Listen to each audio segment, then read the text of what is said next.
pain and the problems that I brought. So I was just in the street trying to make it up out the rain. Went from saying watch and pretend to kick and thought though hand them stein. And the scat notice or two though, just me and T switch two lines. I'm sorry, mama, for all the pain and the problems that I brought. Say I was just stuck in the street trying to make it up out the rain. Went from saying watch and pretend to kick and thought though hand them stein. And the scat notice or two though, just me and T switch two lines. Remember days when I was fucked up when I come back shit to eat. Mama did the best she could, but these streets, but daddy left me all alone. But the streets didn't reality. My sister want back blood, but I want she want me in these streets. But I don't want to when she gets in these streets. Mama, sorry for everything. I know whether or not you can't get sleep. Too busy worrying about your son and how I'm living in these streets. But mom straight. Swear to God, I'ma make a tell my kid that I love him, man, and I'ma be okay. But mom straight, swear to God I got it. I'ma make a way, just tell my kid that I love him, man, and I'ma be okay. See, I've been chillin', stacking cake lately. I'm trying to make time. My own nigga got locked in the ceiling for that I got. See, I was just up in your shoe with lay down, they do the same. Gon' do 100 behind my gun, well, hoping you do the same. Sometimes I try to look, but I just can't the hoe for the gang. Gon' fuck on you and fuck your bro, go around just like a train. Remember that when I was broke with Bob scraping the time. Now everywhere I go, these her love me, they screaming my name. The back, big guy got to sit out the rain. We thuggin' through midterm, get us some money. Switch lanes on knock, high speed, hit the gas. On the block every day, just try to get some cash. Inside to the lake, then I'm on the boat. I just out the cat, they just let her get those. Hit the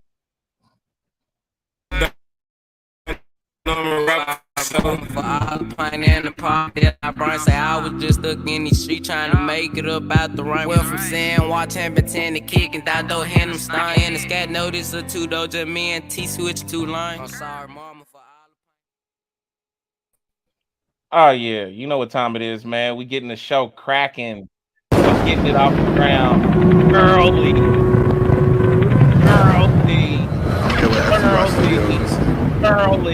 I wish I had one of them. You know them horns in the club.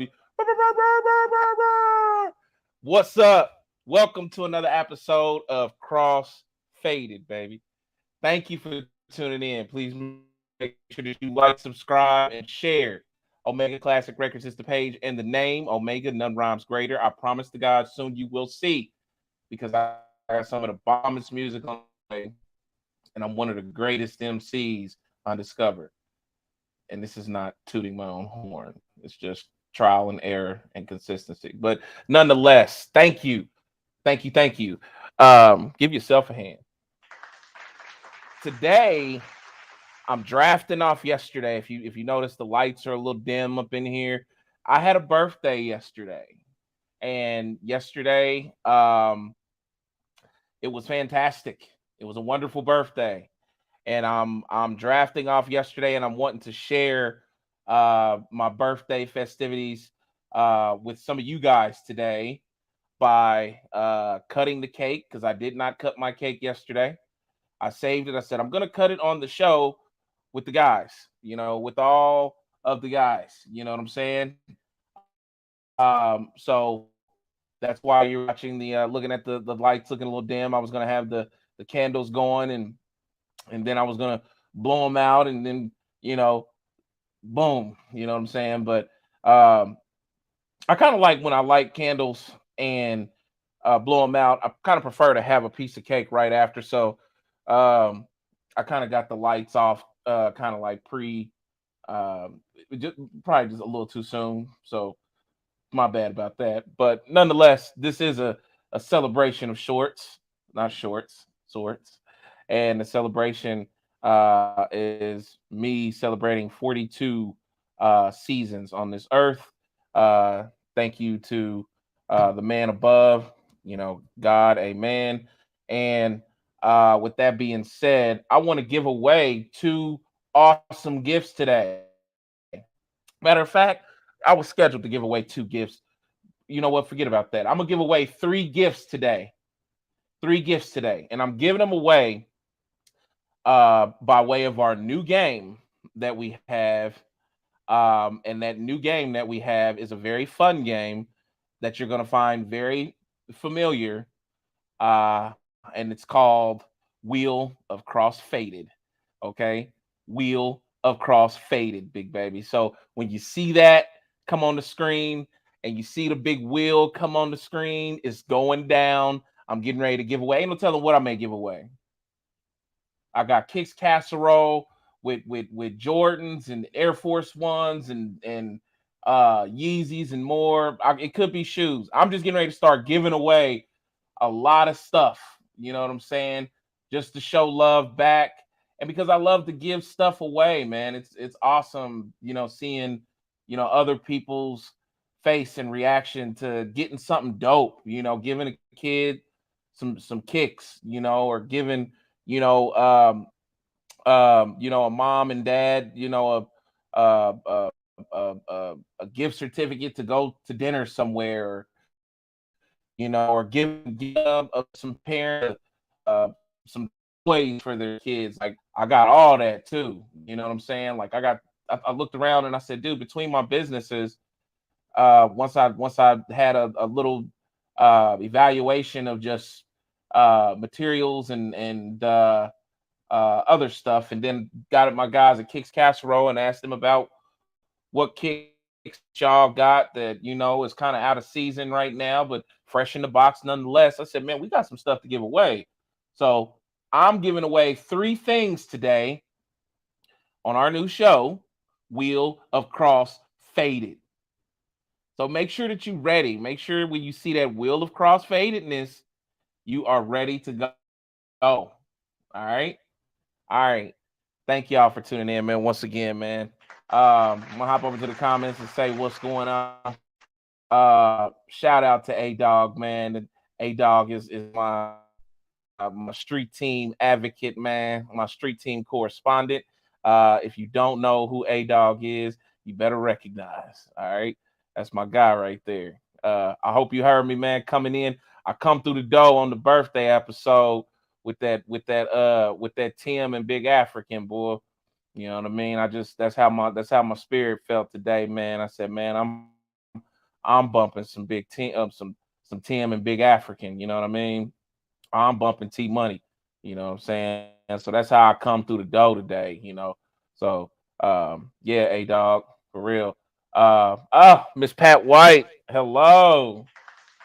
That's the lady right there, Miss Pat White. That is Jerome's brother, Jerome's sister. You guys, excuse me, Jerome's sister, all the way down in the south. I can't remember what state she's in, but she is in the south, Alabama ish, like south. And I love her to death. Miss White has just, man, showed me nothing but love. Man, even given me a birthday gift before, so I got to make sure that I get her on her next birthday, because I think I might have missed it not too long ago. But Miss Pat, I love you, and just thank you for tuning in. And I hope you stick around long enough so you see your brother, because he's going to be tuning in, or he's going to be sitting down here in a minute.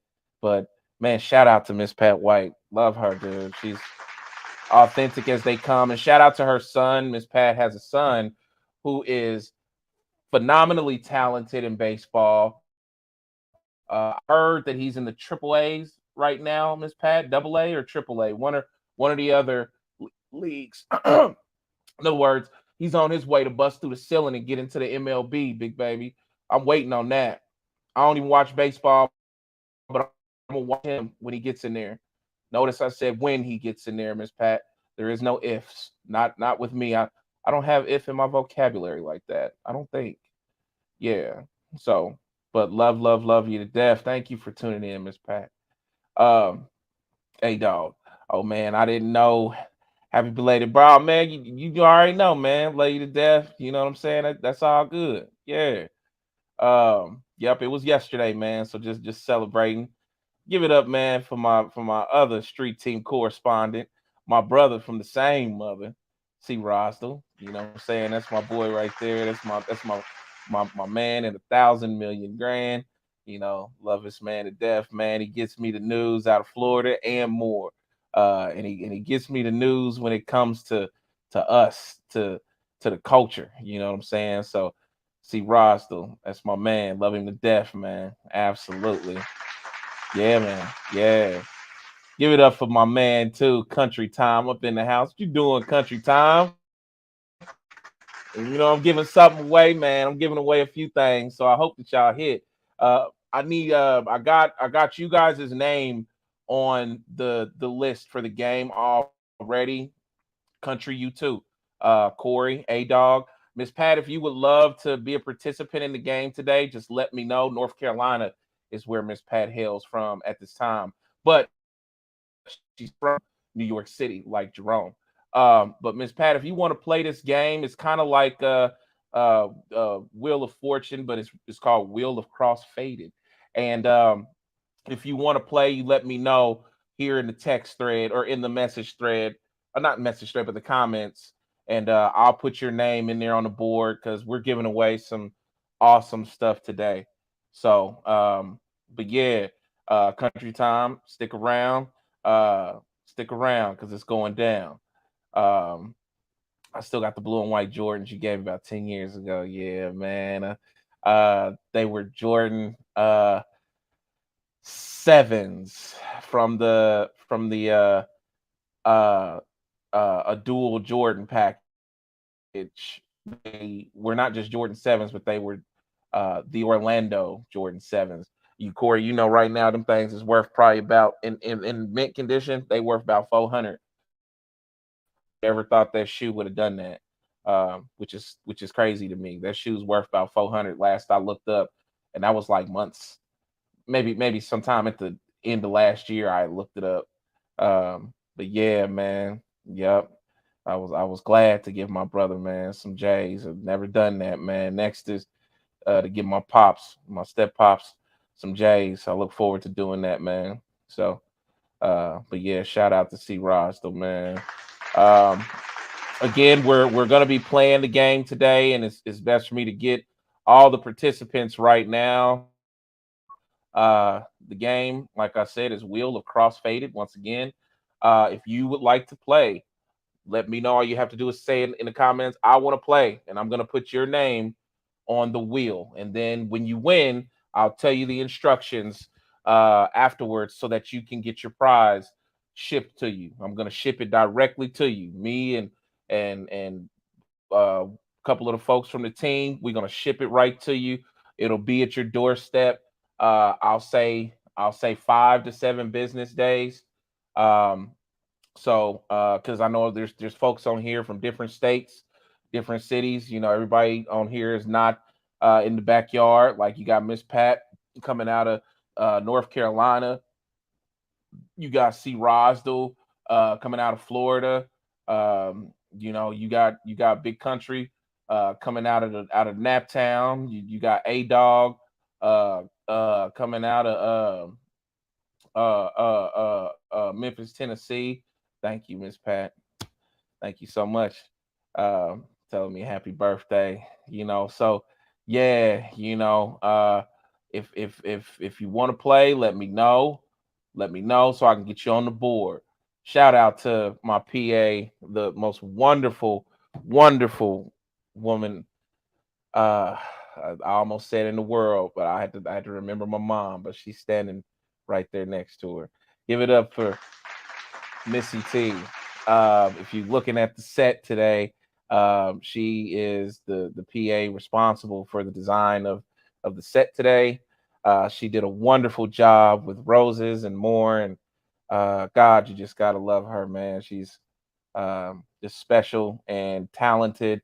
One of the most talented people that I've worked with in this space. When you're talking about events, music, interior design, and more. So shout out to Missy T, man. That's the girl right there. I love her to death.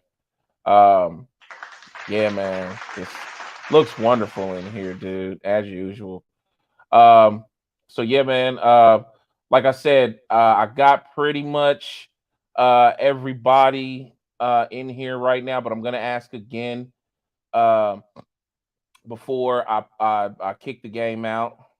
So just make sure that uh, if you want to be in the game, you let me know. Just to give you a glimpse of what that looks like. This is what that looks like, ladies and gentlemen. You're looking at the game.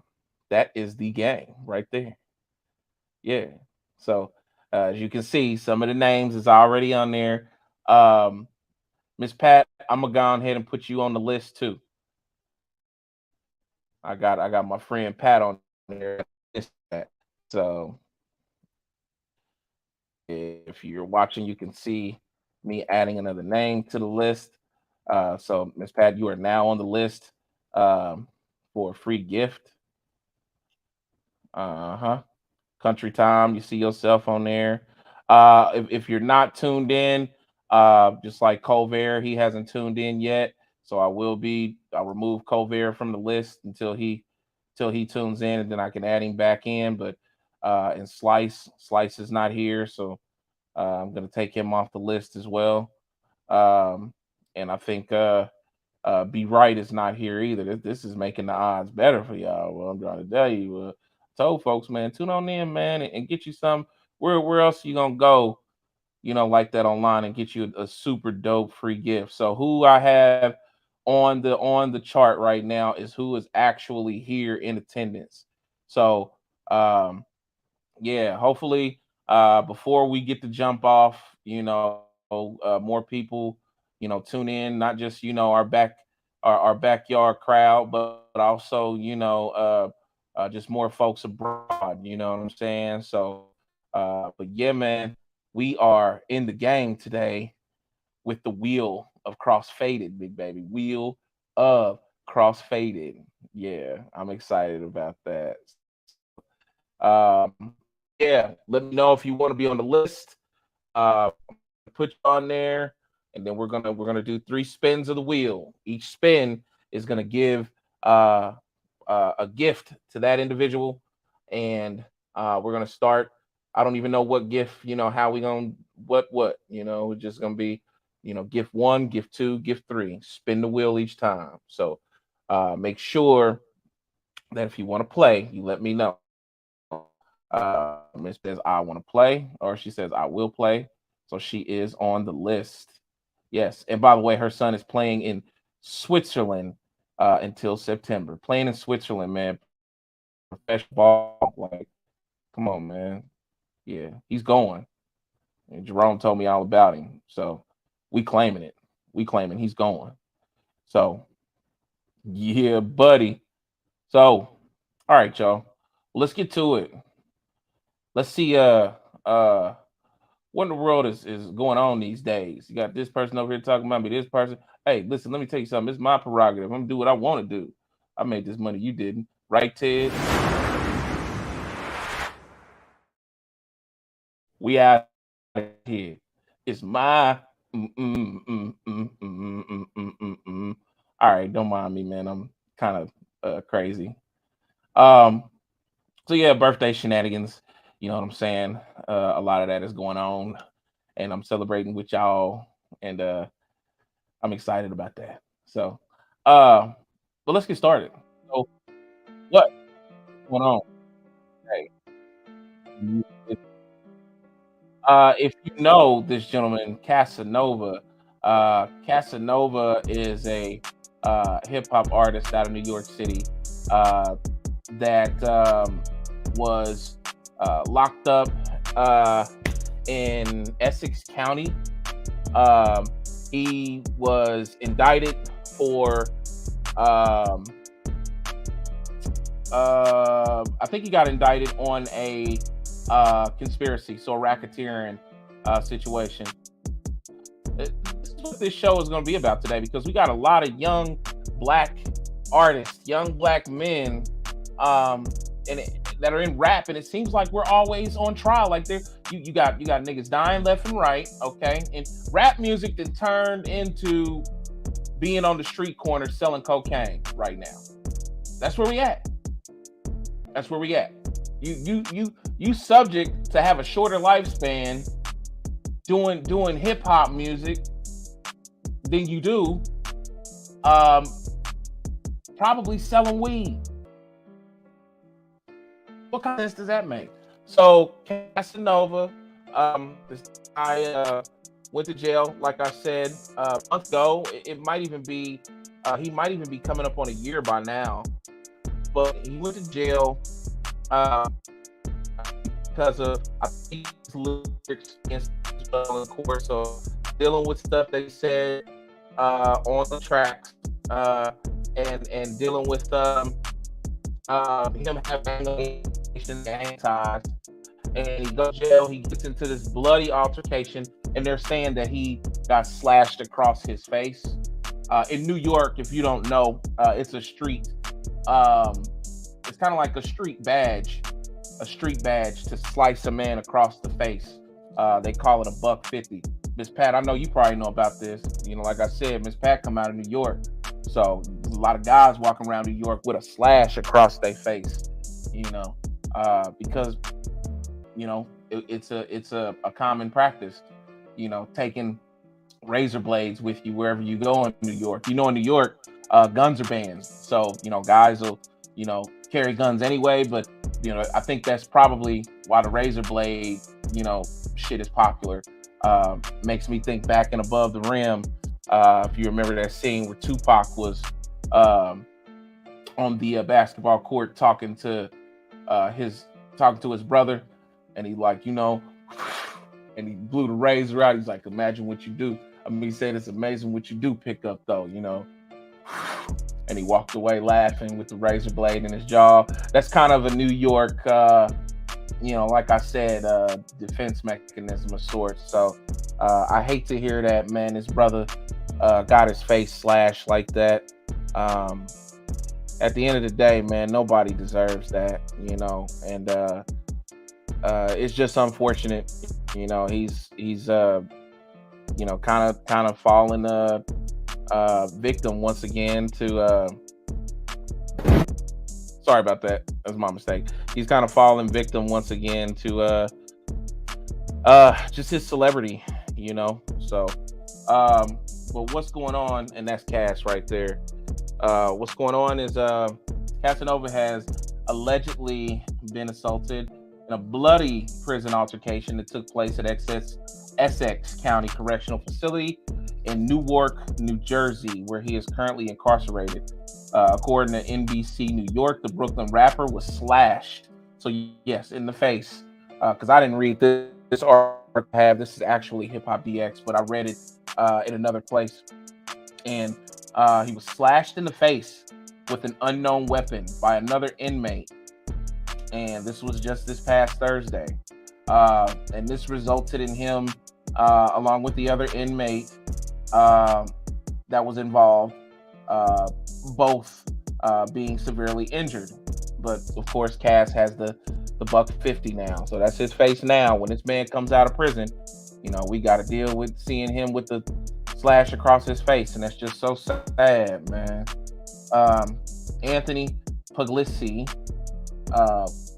who's the spokesperson for Essex County Correctional Facility, told the outlet this minor incident and whether weapons were employed is under investigation. This minor incident.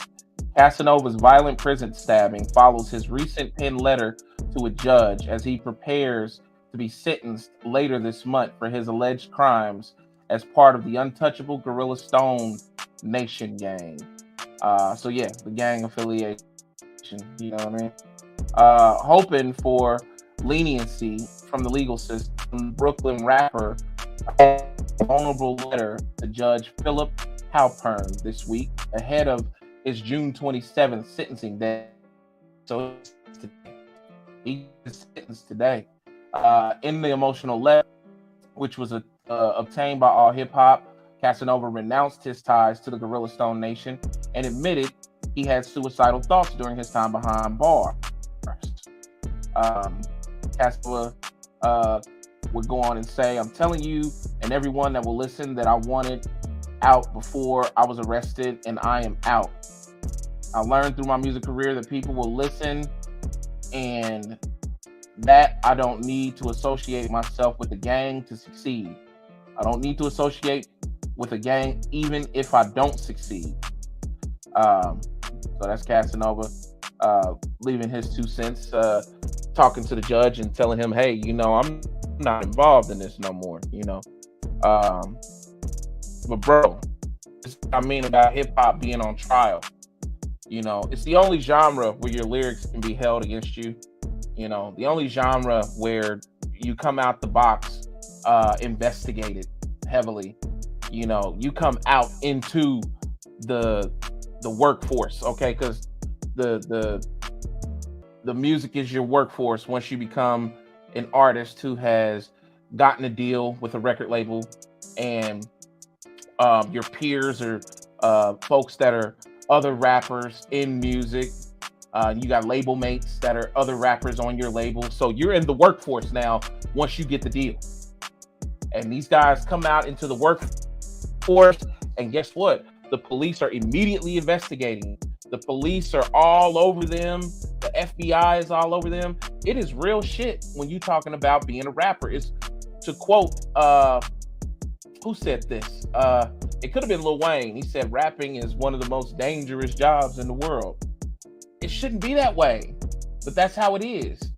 It's a genre that's preyed upon by many white-owned and operated entities, and we're preyed upon in hip hop because of how much money it makes, how profitable it is.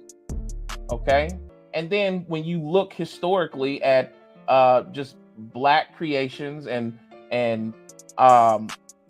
just black art forms, they've always been raped and pillaged and preyed upon, you know. And then you got us right in the heart of it, not knowing, you know, the system and how the game works. You don't know, you know, what your contract looks like. You don't know, you know, that you signed away your masters. You don't know that, you know, you can't leave the country, you know, because your label said that you have to do shows in America and you can't do shows out the country. Elvis was subject to that by his contract. They told Elvis, you got to stay at the hotel down there in Vegas. You can't leave the hotel. They said you can go get cheeseburgers and shit like that, you know, because Elvis loved his cheeseburgers. When he was on his deathbed, he called it he would take his cheeseburgers and his medications, and he would call it I forgot what he had a name for it, that he would tell his helpers, and they go get his thing, and it'd be cheeseburgers and medication, cheeseburgers and drugs. So, but he couldn't leave the hotel. That's why that song, you know, if you know that Elvis song, caught in a trap, do do do do do, I can't walk out, do do do. I'm gonna love you to my baby. Yeah, he was caught in a trap. It was like in a luxury trap on the top floor of one of the most gorgeous casino hotels in Las Vegas. Like, his residency was a trap. He was trapped inside of his residency. If you don't know what residency is, that's when an artist like Wayne Newton is contracted to perform a certain amount of dates for a certain amount of time with a venue in Las Vegas.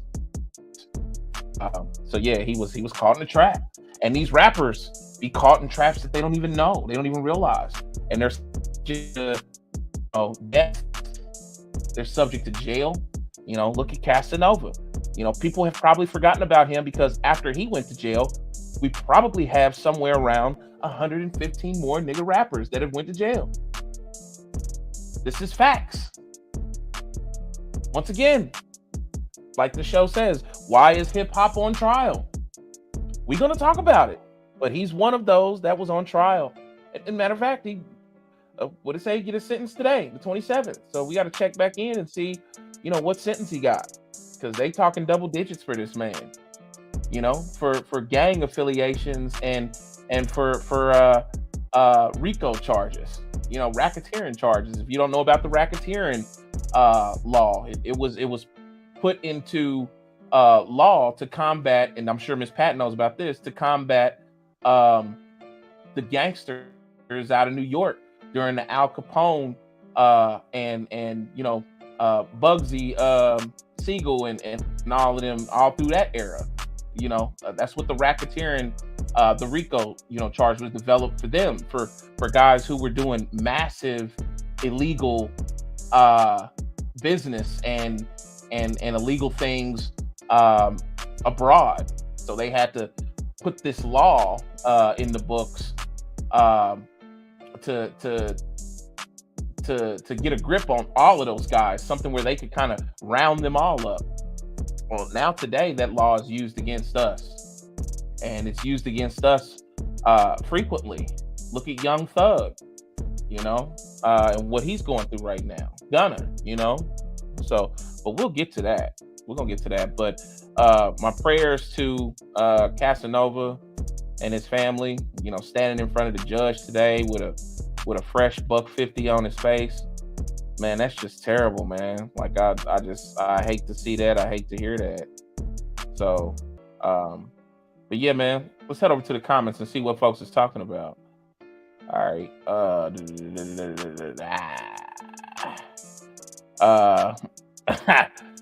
Big Country says Bobby Brown. Yeah, Bobby Brown bought a lot of it on himself though, Country Time.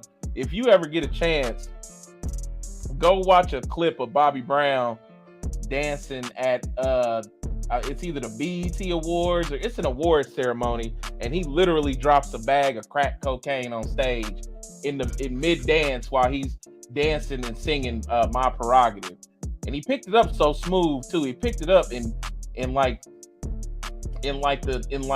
groove of the dance steps, and he just and he grabbed it, stuck it in his pocket. It was like all in one motion. But man, folks had already seen that big white bag on the stage. We know that was your dope, Bobby. But Bobby, he was harassed, yes, but he brought a lot of that on himself.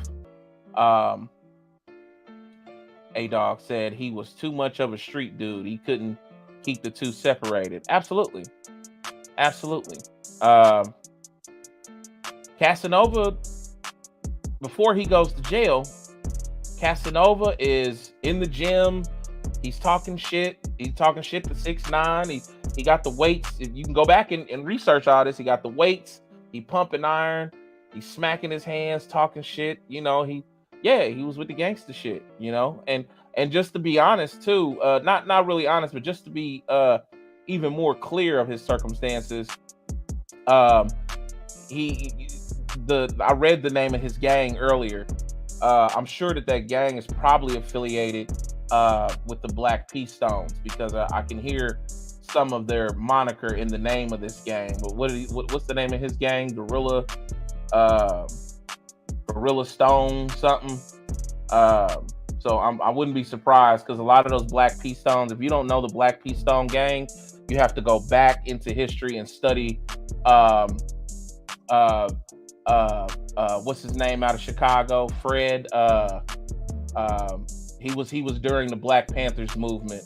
I can't think of his last name, but they ended up shooting Fred's house up, and the police they had a plot to kill him, and they shot him up while he was in bed. But he was affiliated with the Black P Stones, and whenever I see the Stone moniker in a gang's name, it's usually like I've learned by experience that it's like an offset of the Black P Stone Nation.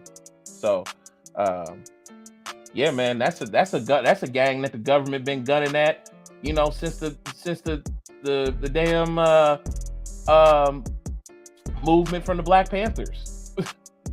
I'm like, you a young 21st century nigga running around here with a gang that got the name of one of the most infamous gangs on the FBI's books. Like, man, shit. Crazy, man. Yeah. A little too late for that now. Man. Country Time. They harassed Ozzy Osbourne for years too. They did.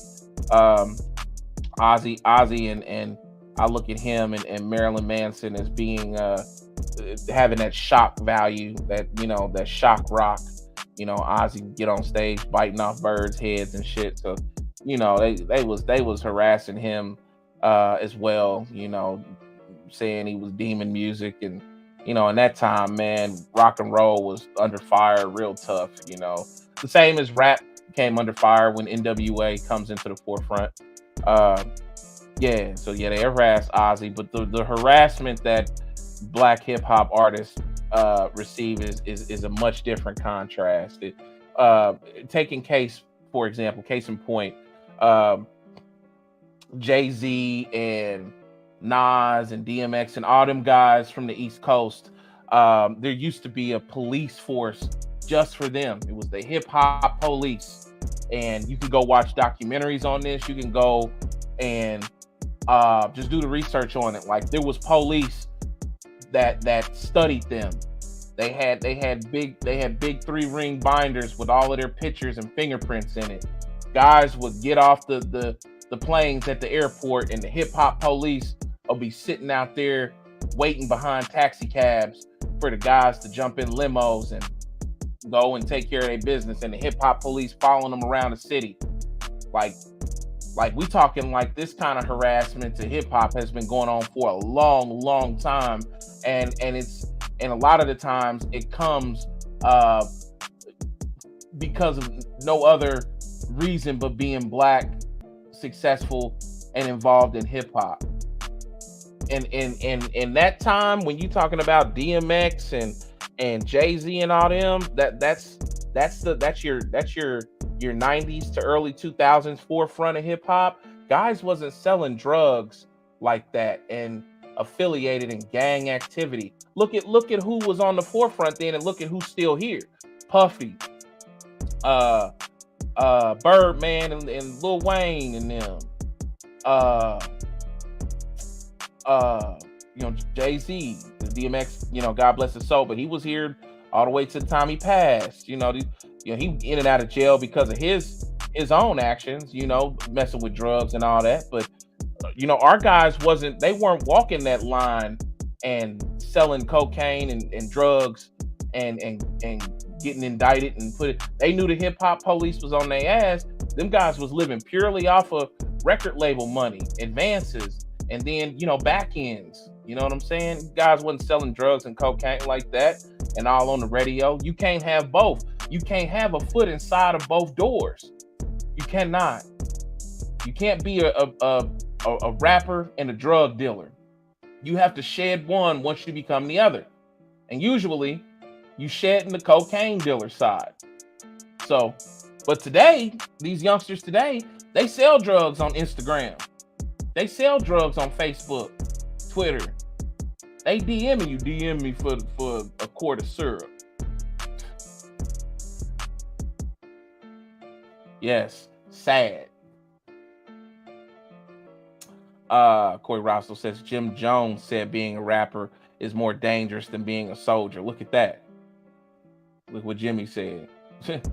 Crazy, man. Crazy.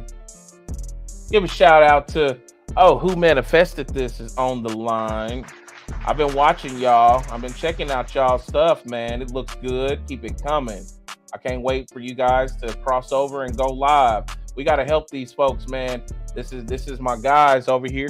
My guy and gal over here at Who Manifested This shit. If you love marijuana like I do, and you love all different types of flavors of marijuana, and you want to learn more about what it does to you and how it makes you feel and what services it does for your system, go check out their page. Go to Who Manifested This shit, because they're in the heart of an area that has very good, potent, high-grade marijuana, and they're reviewing it, telling you about it, so that you can have an idea and a sense of the grade and the effect of that weed, and then you can go get some yourself. So yeah, Who Manifested This, man? Those are our guys. Shout out to them, our guy and gal, the Montgomerys. Thank you for tuning in. Frank Lucas.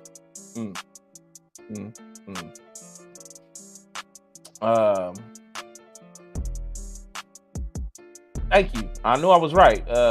A-Dog says it's a subsection of the P Stones. Yeah. Like the Black P Stones, man. Was it Fred Hampton? I think his last name just hit me. Fred Hampton. Yeah, like that goes back to damn near J. Edgar Hoover, man. They've been hunting the Black P Stones. Like, nigga, why would you as a young black man, for one, jump into the rap game? Okay, you gotta be crazy, greedy or talented to want to jump into that. And then two, with a name of a gang that you affiliated with that even J. Edgar Hoover was hunting and beheading niggas. J. Edgar Hoover been hunting niggas since Marcus Garvey. And if you don't understand the FBI and how it works, you have to go do your research, because I've researched that too and done a tremendous amount of reading on the FBI and J. Edgar Hoover and his pursuit to just demolish the black community. That's been his thing. Like he put it in the doctrine. He put it and sent it down to law enforcement agencies all over the country. Like the Black Panther confrontation.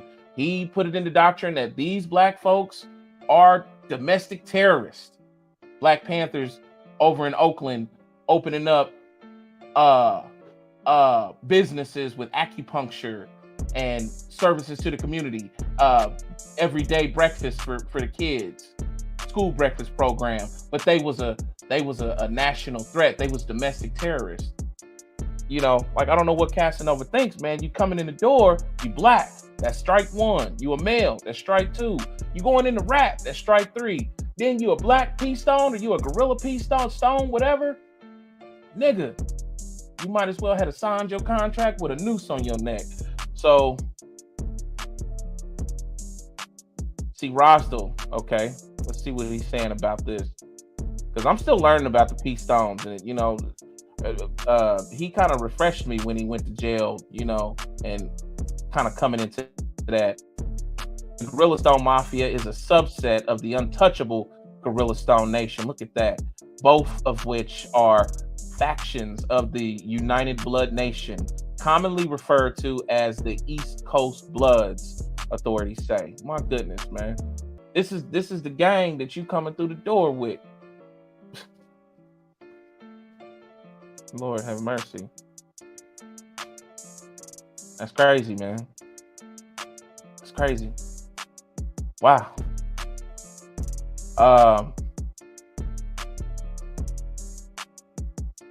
Okay. And like A-Dog said, it's a subsection of the P-Stone. Who Manifested This says, my theory on your question about successful artists in hip-hop being greater, and my theory is, hell yes, anyone winning life brings out the haters because they are too lazy or unwilling. I agree. Yeah. Easy to hate and sit back and throw shade. In an answer to your question, oh, okay, I think that's the same. Yeah, it's the same thing. Okay.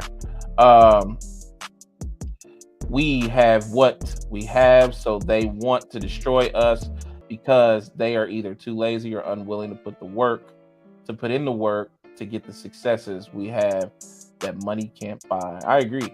We were just having this conversation. Not too long ago. Taliban Kid in the house. Shout out to the Taliban Kid, man. That's my guy, man. Taliban Kid, I'm gonna put you on this. I'm gonna put you on this chart, man, because we are giving away some super dope gifts. Yesterday was my birthday, man. Hence the table. Taliban Kid is my guy, so I'm just taking a quick minute to catch him up to speed. But because of my birthday celebration, I wanted to give something, you know, to my community of folks. I'm giving away 3 gifts. So Taliban Kid, you got to stick around in order to receive your gifts on the show that's coming up called Wheel of Crossfadedness Live. All right. So this is what the wheel looks like. And this is what it's going to look like here in a minute. And now I'm getting ready to add you specifically. Taliban Kid.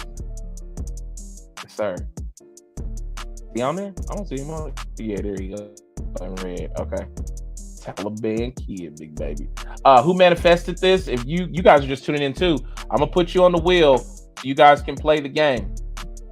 And I'm gonna put you guys on the wheel as a tandem. So we're gonna say who manifested this shiznit. Now you are on the wheel. Name is too long for the wheel, but I can see it. I know it's there. I don't think AP is here, so we got to take AP off the list for right now. Okay. So Taliban Kid, who manifested this, you are now officially on the list. On the list. Yeah. So shout out to the Taliban, man. Wild as a Taliban. 9 in his right, 4-5 in his other hand. I appreciate him showing up once again. Ghetto Boys. Yeah, man. They was on their ass too, man. I feel like the Ghetto Boys kind of was coming into an area like NWA was. You know, it was a shock value ethic to their rap.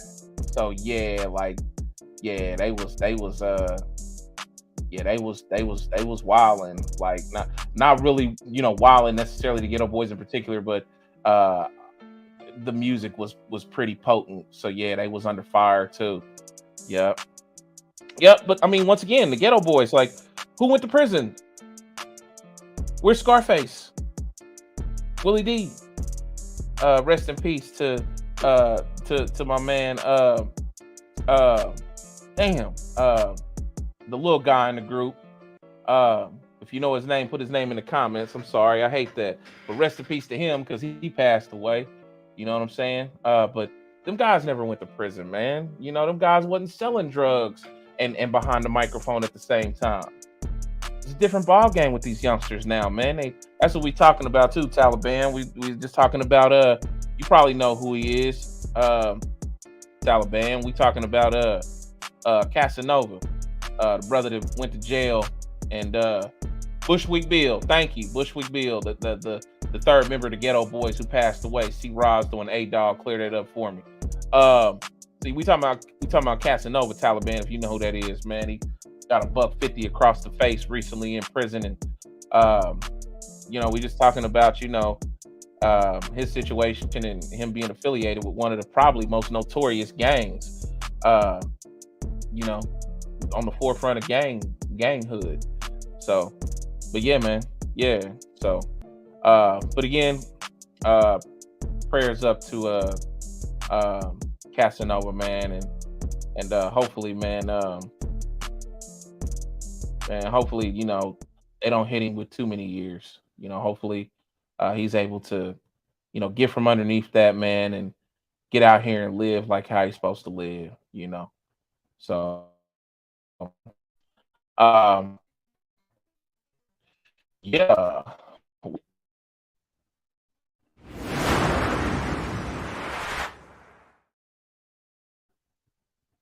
With that being said, we will be right back after these messages. After these messages, we'll be right back. Anytime I step up in this bitch, I'ma turn up. Got one foot up in this club, I'ma turn up. All I do is shut it down, I'ma turn up. With your baby mama now, I'ma turn up. Bitch, I'm gon' turn up. Bitch, I'm gon' turn up. Bitch, I'm gon' turn up. Bitch, I'm gon' turn up.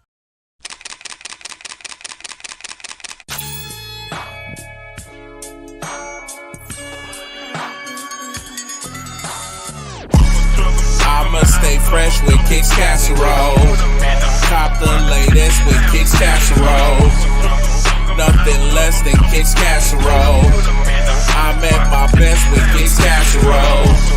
I'ma stay fresh with Kicks Casserole. Cop the latest with Kicks Casserole. Nothing less than Kicks Casserole. I'm at my best with Kicks Casserole. Look, nigga, I'm dumb fly. Every time the sun rise, murder classrooms with my fresh since junior high. Fucking up the cafeteria, Columbia 11 highs. Chicks cutting hella eyes while I move with a smooth stride. North Carolina from head to toe, freshest that you know, and that remains from then on into tomorrow. So I'ma stay getting figures, macking bitches, getting bigger, and fresh from head to toe with Kicks Casserole.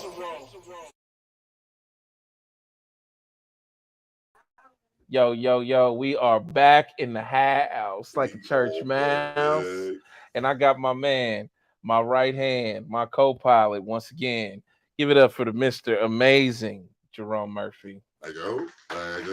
Ladies and gentlemen, what's going on in Gotham? Yes, Gotham City. What's up to Miss Patricia White? Yes. Shout out to my sister Pat White.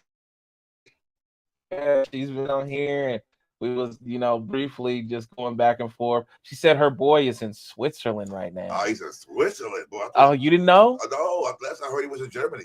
Oh, he's in Switzerland. So, boy, he's going around the world. Yes, that's just awesome to know somebody who has a son that's that talented. Doing that, man. That's crazy. This guy was a professional.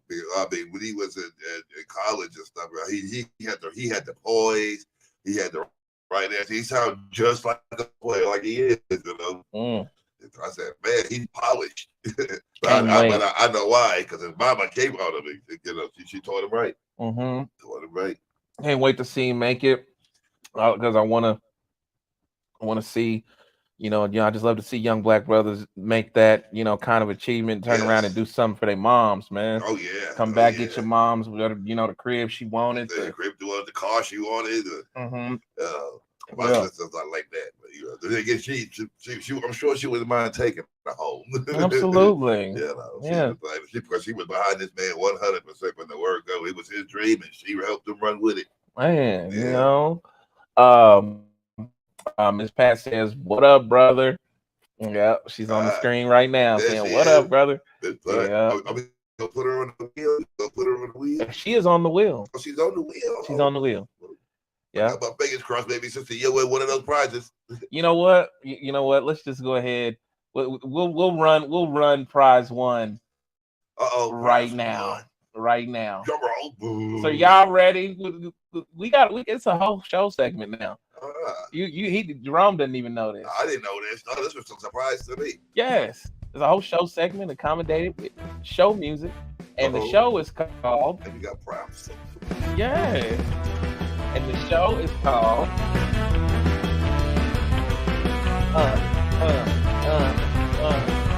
Welcome, ladies and gentlemen. Welcome to the first episode of Wheel of Cross Faded. Bring it down. Bring it down. Bring it down one time. Wheel of Cross Faded coming right at you. Wheel of Cross Faded, ladies and gentlemen. Are you ready to play? Yes, I'm ready to play. Well, it's my first time. What's the rule? No rules. I love this game already. No rules. Just spin the wheel and you win. All right. Spin the wheel, you win. All right. Yeah, so welcome, ladies and gentlemen, to Wheel of Cross Faded. That's about who our first winner is going to be today. All right, so we're getting ready to see. All right. So there is your wheel, ladies and gentlemen. Are you ready for the first spin of the wheel? First of all, before you spin it, how many people do we have on the wheels? We have 1, 2, 3, 4, 5, 6, 7, 8 people. As a matter of fact, I have to remove Pat because he is not here. Mr. Hughes. So that's 7. Yep, Mr. Hughes. All right. We got the participants right now are let's see. Rosdell. Yeah, we got Miss Pat. Miss Pat is in the house. We got the Taliban man. That Taliban. Who manifested this. Those guys are great. Yeah, they're in country time. This is a small group. Yes, it is. Yeah. I told them for the next one. That's all right. That's all right. People in small groups will be advantage. You know what I'm saying? Then I'll start telling other people and so on and so on. Yeah. So the premise of the game, like I said, is just like Wheel of Fortune. Besides, you don't have to solve any puzzles. You don't have to figure nothing out. I spin the wheel for you, and the wheel it's all inside the program that's used. So it's all at random. I can't stop it. I can't make it stop on anyone else. I can't do anything besides spin it. So hold on, who manifested this? This is Lisa. Pat's at work. So Lisa gonna get the prize by herself. Yeah. You go, girl. Yeah, you go. All Lisa. It's all Lisa all the time. All right, you guys. So for the first spin, all right, let's do it. Drum roll. All right. Oh shit. How do I spin? Do I hit this button? Oh, Nope, that ain't it. it's a battery operated wheel, huh? No. It's it's on the computer. Oh, there it is. There it is. There it is. It's spinning. It's spinning. It's slowing down. It's slowing down. It is gonna stop on. Ain't that about nothing? Who is it? It's still. Oh, stop spinning. Oh! Oh! I thought it was about to be who manifested this, but it's country time. It's country time. Oh my god! Oh, Lisa, missed country time. Miss Lisa. Oh my god. Oh my god! You guys didn't see the wheel. Oh my god! I'm so sorry. I accidentally clicked out. You didn't see the wheel. Oh.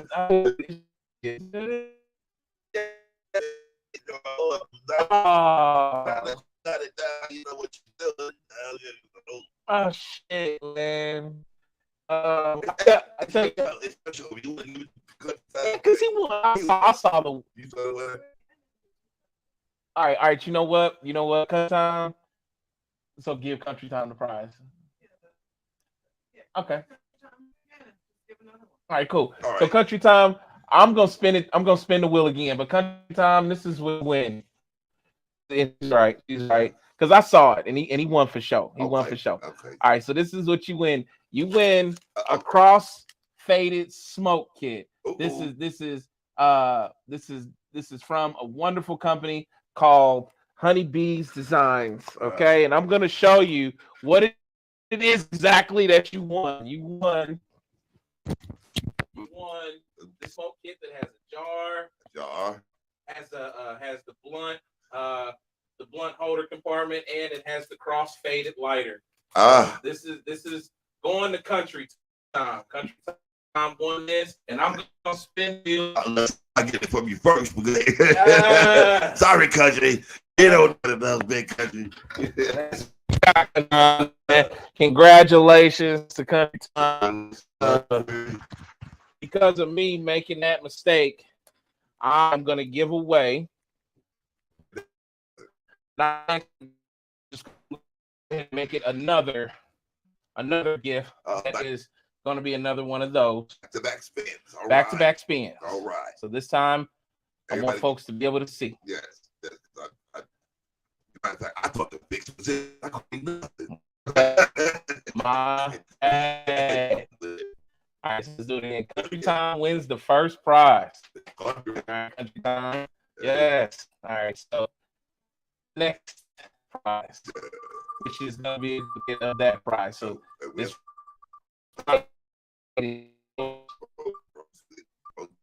Who's winning it? Are we coming around the same neck of the woods? Is it Taliban mother loving kid? Yeah. Taliban kid. Right. Other hand. What? How did y'all not see that?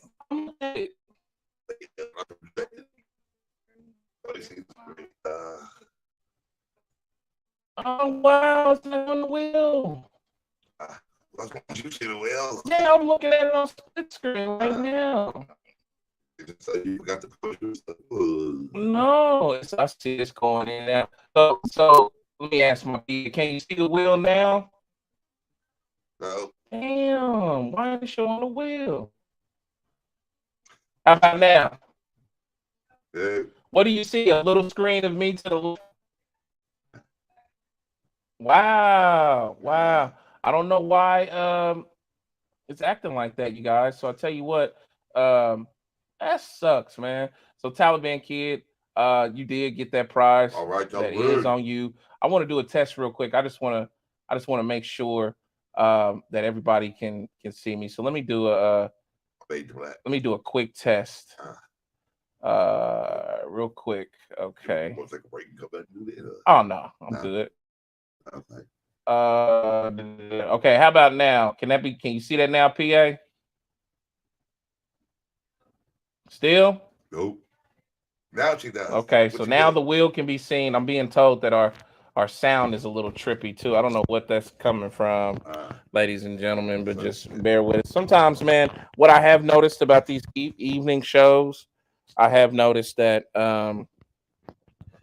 I believe that it's because more people are frequenting the internet, and I'm probably getting a couple of from that. You know what I'm saying? So let me check with my PA one more time. Does the sound better? And you can see the wheel now. Yep. Okay. There it is. Right, so Taliban Kid is the winner. So we got Taliban Kid. I'm going to be giving you that cross-faded smoke package, and that's sitting right there, right on that cake right there. Country Time and Taliban Kid, both of those. I got one of those for each of y'all. All right. See, Miss Lisa, maybe you'll win the next one. Yep, she was close. She was close. Close. Yeah. Okay, congrats to the two winners. Yes. And I'll Country Time. If I don't see you soon, I will get this shipped out to you. Shoot, I'll probably just go ahead and ship it out to you in a day or so, because I don't think me and Country are gonna see each other until. We're looking at July the 22nd to finish the Out This Bitch video shoot. So if that's my seat, so I'm gonna go ahead and get this in the mail to you and get it shipped out to you. Taliban Kid, you know what it is. I'll hook up with you, shoot, in the next day or so. And we still got 2 prizes left to give. Ooh. You know what I'm saying? So my apologies, you couldn't see the wheel. Let me do a test real quick one more time. Can everybody see the wheel now? It should still say Taliban Kid across it. I'm going to clear the wheel so that we can see who truly remains right now. Well, you got to take off Taliban and Country. Oh, yeah, they come off automatically. Oh, they do? Oh, cool. Can you see the wheel? Nope. Yep. Okay, cool. So now you know what I'm saying? So I don't see nothing. But go ahead. Yeah, brother don't see it. I don't think brother gonna see the wheel no time soon. It must be the sunglasses.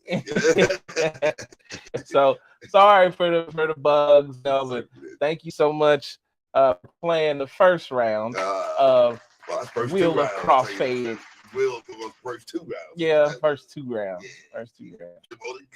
Yeah. We gotta do all 4 prizes there, or we staying for the next episode? Do what? Are we gonna do all 4 prizes today? We gonna hit them. We gonna hit them with 2 more prizes. I got 2 more prizes, and they're really 2 super great prizes. So stand by, people, stand. Absolutely, man. Stick around. Hold down, and we'll be right back after these messages. Rappers, producers, hip-hop entertainers, actors, hit up CWK Promotions for any of your management needs. Promotions, booking, studio sessions, feature help, models for tell me about it, man.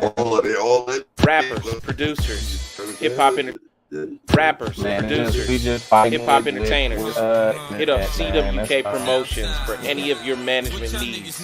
Promotions, booking, studio sessions, feature help, models for your music videos, and much more. Hit up Chris Kleiss with CWK Promotions. Booking from 15 to 30% cheaper. Models, $50 to $500 for your video. You know, promotions of any kind. Studio sessions ranging from $35 to $175, and features from $10,000 to $250K. Hit up CWK Promotions now.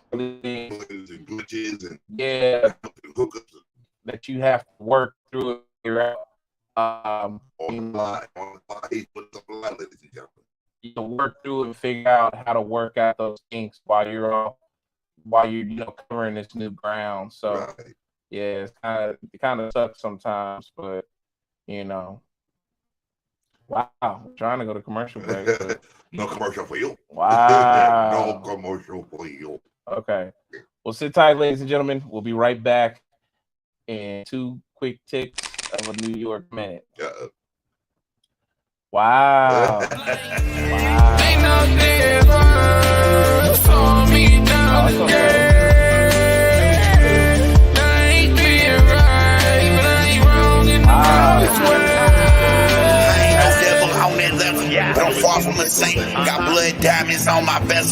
never said that I can't.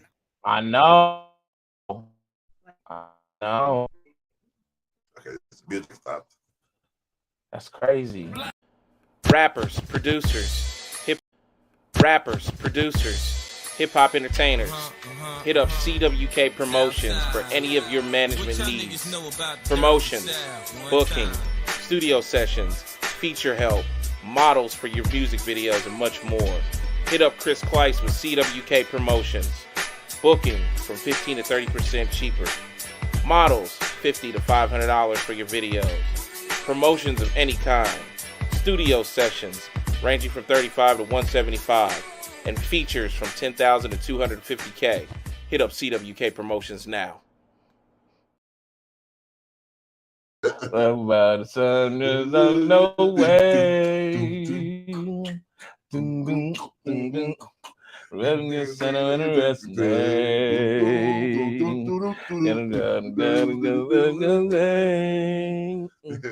Yes. Are we back? Yes, we are back. We are back, and we were grooving to the stylistic from the old days. But that's what makes the world go round. The up and downs of carousel. Changing eagles as around. In the young world. Niggas make the world go round. Yeah, we was in here jamming, man, while the technical difficulties was taking their time. So yeah, man. I think we will pick up with the definition of the day. Definition of the day. Definition of the day. Definition of the day. Definition. All right. And the definition of the day is PROs. So PROs. So what are PROs? You're probably asking. Puerto Ricans? No. Hey, that's good. Thank you. Shit. Okay, so that's PR, not PROs. PR. All right. So what is a PRO? And once again, if you are a musician, rapper, singer, songwriter, anyone involved in the industry, we ask that this is the time that you pay close attention when we bring up music business definitions. And the definition of that, once again, is PRO. So it's not sharing again. Okay. So just bear with me, folks. We're having technical difficulties again because of the traffic. Traffic. So I was trying to get here. They can go on. Yeah. PRO is performance rights organization. Okay. So what is a performance rights organization? Well, according to the performance rights organization, PRO, public performance of non-added musical works have copyright owners of such works. As the American Society of Composers, which is society of composers, authors that has you gotta be a member of that. That's right. And the Broadcast Music Incorporated, which is BMI. And also you have CSAC. These are that you must have memberships with PRO. You do not have a PRO, get one immediately. There's no reason that an artist signed up that you should not have this business in order. Get with a PRO. It doesn't matter, which one. In my opinion, I was looking at Mike Jackson's album last night. It's an old and that old album is called Forever Michael, and Michael had ASCAP and BMI, as his PROs back then. Wow. So he was going through both of them through that whole album. And that album came out in the 60s. That's a late 60s, early 70s. It was 75. 75? Yep. He drops Forever Michael in 75. 75, all right. Yep. So, yep. That's your PRO. Make sure you got that artist. Make sure do your due diligence. Get that. Artists, entertainers, performers. Yes. Ask you for that when you go on. I mean, what the club? You have your PRO? No. Okay. It's an entity that works on the rest. So it's really you really have because they're gonna go and they're gonna gather earnings and things pertaining to losses and just other copyright works that are in your it's things that a small percentage of these companies to do. Right. So this is just something that you cannot be without in this game. So go get with your PROs. If you're in it, you've never heard of it, shame on you. Yeah. I don't know. I know who. No, it's not.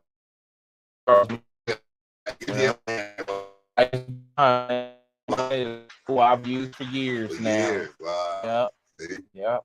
I love their site. It's user friendly. It's easy to navigate, and the registration process isn't just too encumbersome. Is it expensive to join the BI? Is it something you do? Is it something you got to renew annually? It's annually, I believe, and I believe the BMI was like $100 a year.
Who's this from?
Yo, yo, yo, is anybody here? I want to. You see a picture now?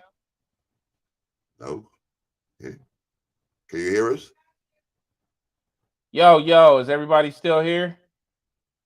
I hope so. It's showing that folks are still here. We had I don't know, everything just kind of went out. It was it seems like tonight's the busiest night in Indianapolis, and Man, with the Wi-Fi, everybody going crazy. again, this is our first evening or second evening show, and although there's more traffic, which is great, it looks like that it can be a little encumbersome on the Wi-Fi. So a little congested. yeah, so everybody's saying yes, gotcha, yes sir. Thank y'all. Thanks everybody for sticking around and staying. A hand to y'all, man. Yeah. Hey, golly. You know why they stick around? You got 2 more presents to get off. You know, 2 more packages. I ain't going nowhere until I get off this wheel. You know, that's why we hanging out. Hey, thank y'all, man. Sorry for the trouble, but I think we're good to go. So yes, like Miss Pat White said, the PROs are there to collect money when other people use your music. Long story short, so your copyrights, your masters, licenses and royalties, they collect all of that stuff. So you got to have a PRO if you're in music. Wow. Period. All right. You're not really in music if you don't have one. Just put it like that. Yeah. Could you imagine a Thriller with the boy? Oh my God, and him not having a PRO, like, Jesus, dude, all that money, you just let that go. My goodness. So shout out once again to y'all for hanging in there, man. Thank y'all so much. Sorry for the trouble. All right, so yes, that is your definition of the day. Definition of the day. All right, so next I saw something really crazy that made it to the subject board. I had to talk about it, man. This is dealing with a 14-year-old that shot and killed a man at a chicken shack because the man was attacking his mother. And this was I thought we did that story. Oh no, this is new. That's a new one? Yes. This is new, and I have never I just never have seen anything like this before. And it was crazy. I don't know what's going on at these chicken places, because I mean, in town here, we've had people getting shot at the Popeyes. Because when they came out with that new chicken sandwich, You cut somebody in line.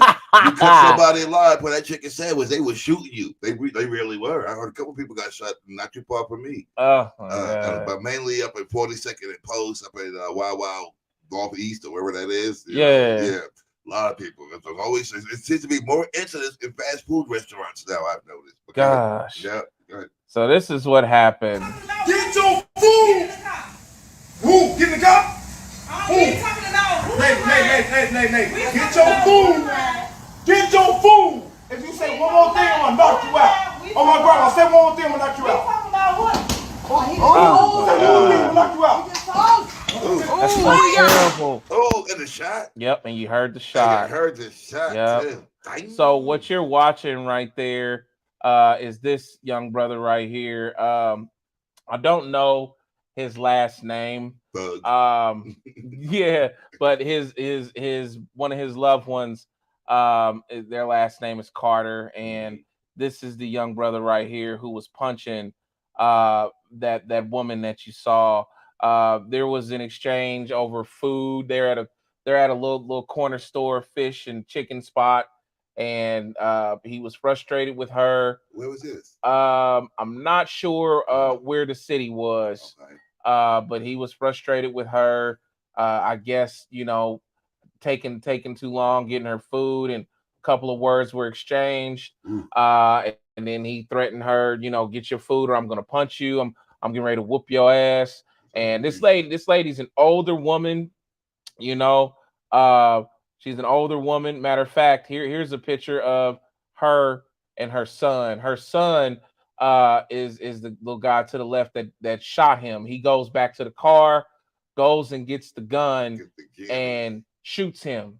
And they had murder charges on him and his mom, of course, because the gun was in the car and he was with the mother. So as a teenager, your parents are liable for the things that you commit. They're responsible for you. Oh, yeah. So, but the charges were dropped. There's still an uproar by the gentleman's family, the one who committed this. And in fact, here's one of his family members in that picture. She says, right or wrong, I'm riding with you. You didn't deserve this, baby. He was loved. He got kids. He got a mother that loves him, family that loves him, that love him. And he was a person they both he was a person they both probably, she probably meant to say good person.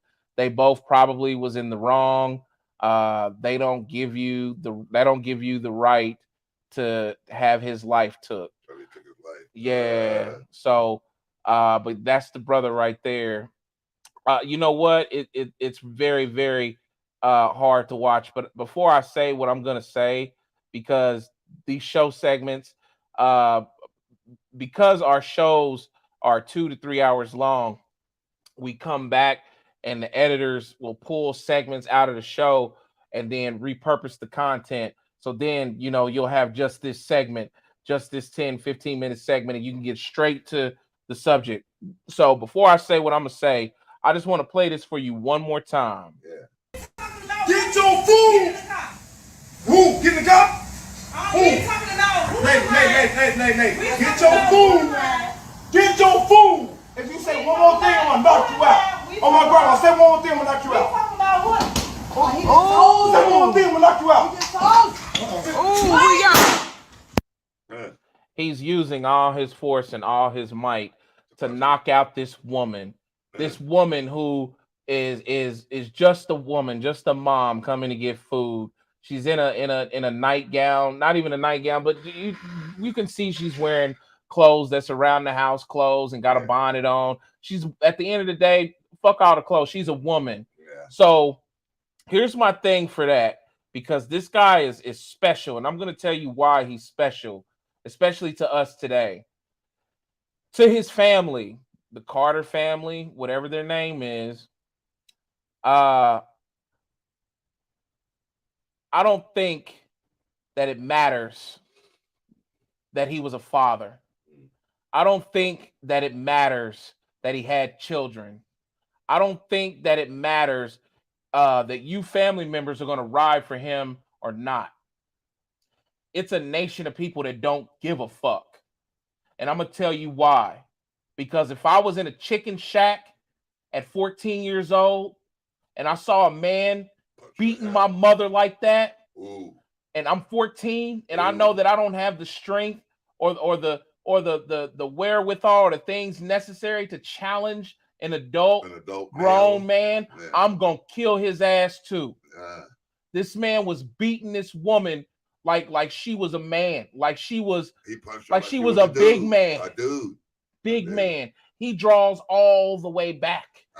He draws back to the back door, and he's the whole time he's intimidating her. Get your food, or I'm gonna knock you out. It's a black on Get black. your black. Yeah. And black folks watching, you know, an old black man that was right there turned around. Nobody got him intervened. She was wide open, and this man punching with his full might and body weight. Somebody should have went over the counter and got it. Well, I guess the old boy took care of him, but you know. Carter family, whatever your last name is, you better hope that you get an open casket at best.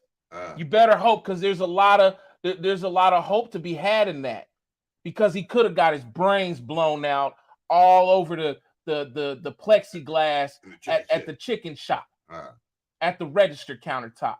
Yeah. He could have had his brains and that would have been fine. Where is it okay for people to come in and support? I understand the pain. You got a relative that you lost. That's his legacy. Right.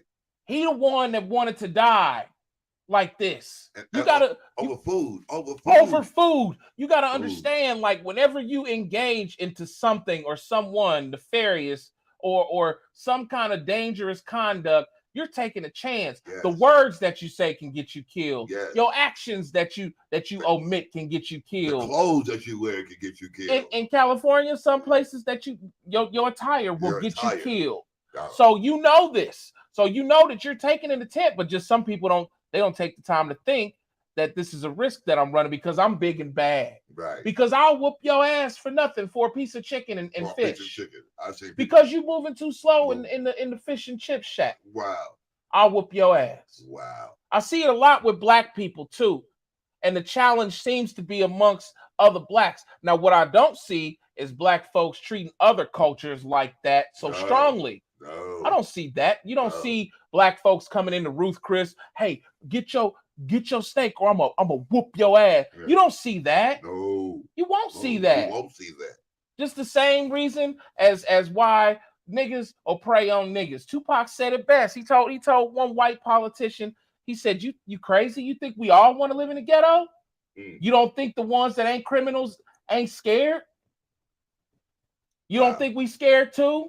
Wow. Of our environment? Come on, man. Come on. That makes no sense.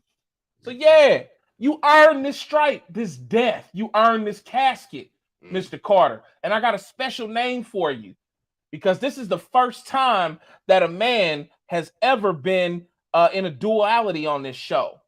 And the duality is that he is also our big dummy of the week. He's not just a big dummy, but he's a big dead dummy. Big dead dummy. That's the worst kind. Big dead dummy. The chicken shack woman beater. Wow. My goodness. Give this man a hand. Yo. He is the chicken shack woman beater. No hand. He should get booze with that. He can get a hand too, because we sending him off. Oh, okay. He getting booed for his initial actions, but we're gonna give you a hand, brother, because you earned this bullet that took you out the game. This is your legacy now. Wow. Now you are the guy who died by the hands of a 14-year-old inside of a chicken shack because you was fussing about somebody picking up their dinner plate. Over food. You big dead dummy. Wow. You're not just a big dummy, you a big dead ass dummy. Man. Chicken shack woman beater. To the Carters, if you got a problem with what I'm saying, guess what? I don't give a damn. Because I can think of many guys whose mother that could have been, and they wouldn't have stood for that. To the Carters, would y'all have stood for that if it was your mom? No. Do you think he would have stood back and watched that if it was his mom? He's an adult, so he could have challenged the man. Right. He could have fought for himself. But what about the kid that couldn't? The kid that was standing there helpless and feeling helpless. Watching his mother get pounded. You know. I mean, and you heard it. It was a. You could hear the contact. Hear the contact. He cracked the dome. I'll tell you what it reminded me of. It reminded me of my father's heavyweight bags. The heavy bags at the gym. When the contact of a glove is coming at full force to the bag, and it's it reminded me. And I'm looking at his aim, and he's throwing at her head, and you're hearing that. You hear it. She probably came up with a concussion after that hit. I know my head hurt. Yeah. You know. It when I heard it the first time, it made my shoulders cringe. Wow. Like when I first seen it was so hard. I said, and I was telling Missy T, our PA, I said, you know what? I really don't want to see this again until the show. I really don't want to see it on the show, but I gotta play it for the show. But after this, I really don't want to see it again because it would just, I couldn't. The old man, I understand the old man that was at the door and he turned around. I get it. You're an elder. You like this young guy. The young guys is crazy. I'm not getting ready to get involved. But everybody else that was of a decent, middle young not involved. Somebody should have stepped in the middle of that. And I heard the women when she hit her, when he hit her, you heard the girl go, "Ooh." Yep. So it's a young girl in there. Nobody wanted to get involved. They was just gonna sit back and watch the lady get pounded by the guy. And eat their chicken and fish. And go step up to the counter and get they chicken and fish next. Like, hey, if he told me, I would have been up there right away. See how he go off, boy. You went up there as he was. He did say, "Pick up your food, pick up your food." Yep. You big dead dummy. Big dead dummy. You double dummy. You don't know where this woman came from. She's probably all elderly. Moves kind of slow, and Yep. And then they try to start a couple of rumors and lies to try to say that when he was fussing at her in the beginning, she had told her son to go get the gun. That wasn't true. They got all that on tape. The police dropped the charges so fast because this stuff was all getting recorded and it was getting taped since the shit jumped off. Everybody had a phone. See, that's the society today. You gotta be. Everybody got a phone. Everybody can record. You can wind up on a nightly lose. Just like that, man. Just like that. You big dead dummy. You big dumbass dead dummy. And again, anybody that has an issue, please leave it in the comments. And I ain't speaking to my homegrown organic crowd. I'm speaking to those that's gonna come in and have animosity toward my statements or what I'm saying or my perspectives on this, and especially anybody that could be affiliated with his family, because both people's families have gotten online and have been, they've been feuding back and forth. Not feuding, but kind of speaking their position and their piece on it. The ladies' family, they've been quite reserved and professional. They have simply said, you know what, we're just gonna see, how justice works out for this. But we thank God that our relatives are okay. And the other family, they're riding. And the other family, we gonna ride. We gonna do this. Y'all ain't gonna do shit. Y'all gonna go to the funeral home and go buy a headstone and a casket and get ready to put that man away in style, so that can be the last action of that man's life carried out by y'all, so he can have something of decency to be remembered by, because the nation as a whole is gonna remember him as a piece of shit in a chicken shack punching on a woman. That's what they gonna remember. That's what you remembered as the chicken shack woman beater. I wish I know where that was, man. That's got to be anywhere. Something I didn't want to venture a guess, because I'd love to know where that's from. You know what? There's no hashtag on that. You make a great point, because I didn't think about this, because when we had to shut down, I wasn't able to pull up the but I actually have the hashtag. Not the hashtag, but I actually have the news segment of that. Let me see if I see that anywhere. What's today? Today is Tuesday, the 27th, day after your birthday. Shout out to my man, belated birthday yesterday. I hope everybody called up, signed up, sent up. My man had a birthday, the Omega. All right, I'm trying to see. Cross-faded. Oh no, it wouldn't be here. It would be down here. Down video file. No, not down there. Most guys would say, "Well, doggone, Grandma took a punch though. She took one for the team." No, that ain't it. Mm. Video file, extra camera, video file. Okay, that is it. Okay. Um. Well, unfortunately, I Okay. had the news segment on this, but I cannot Uh, find it right now at this time because that may say the city and right, sort. it should show it. Usually when something like that happens, Oh, matter of fact, hold on. Is it? Nah, that ain't it. Okay. I know where it was. It was Tupelo, Mississippi. What's that near? Near One Below. Tupelo. Near One Below. As a matter of fact, okay. Yep, we got it. Oh no, that ain't it. Oh, Sorry. Oh, got my hopes all up and he cut me back down again. That ain't it. Okay. Yeah, but not sure where he's at, and what city and state that he's in. But yeah, man, shame on him, man. Shame on him. Shame on his ass. Shame on him. Yep, and that's what you earned. See, earned it. That's what I love about my sister. If something like happened, somebody did that to my sister, she would have did the same thing the young boy did. She would have took out a gun and shot her. Come on, man. You know, that's what you deserve. Come on. That's what you deserve. Put your hands on a woman like that. Go to the comments and see what they're talking about at the comments. The comments gotta be banging. They gotta be banging. Y'all are sounding good, and I see y'all ain't going nowhere. Who manifested this? That's Miss Lisa. Miss Lisa Montgomery.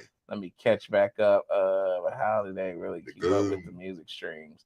So, and I'm gonna answer that in a minute. A dog asked the question about PROs and how they really keep up with the music streams. That's a good question. I'm gonna answer that in a second. Yeah. Carlisha Hood and her son. That's the name of the mom and son, I believe, coming in from C. Rosdell. Thank you, Corey. So Carlisha Hood. Where was this at, Corey? Was it in?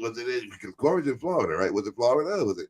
I don't think so, but wherever you see that was at, let me know, Corey. Yeah. So that should have made national news. It really should have. I don't know about you guys, but I like David Muir on the ABC News Worldwide, ABC World News Tonight. That's my show because we go around the world and we find out what's going on.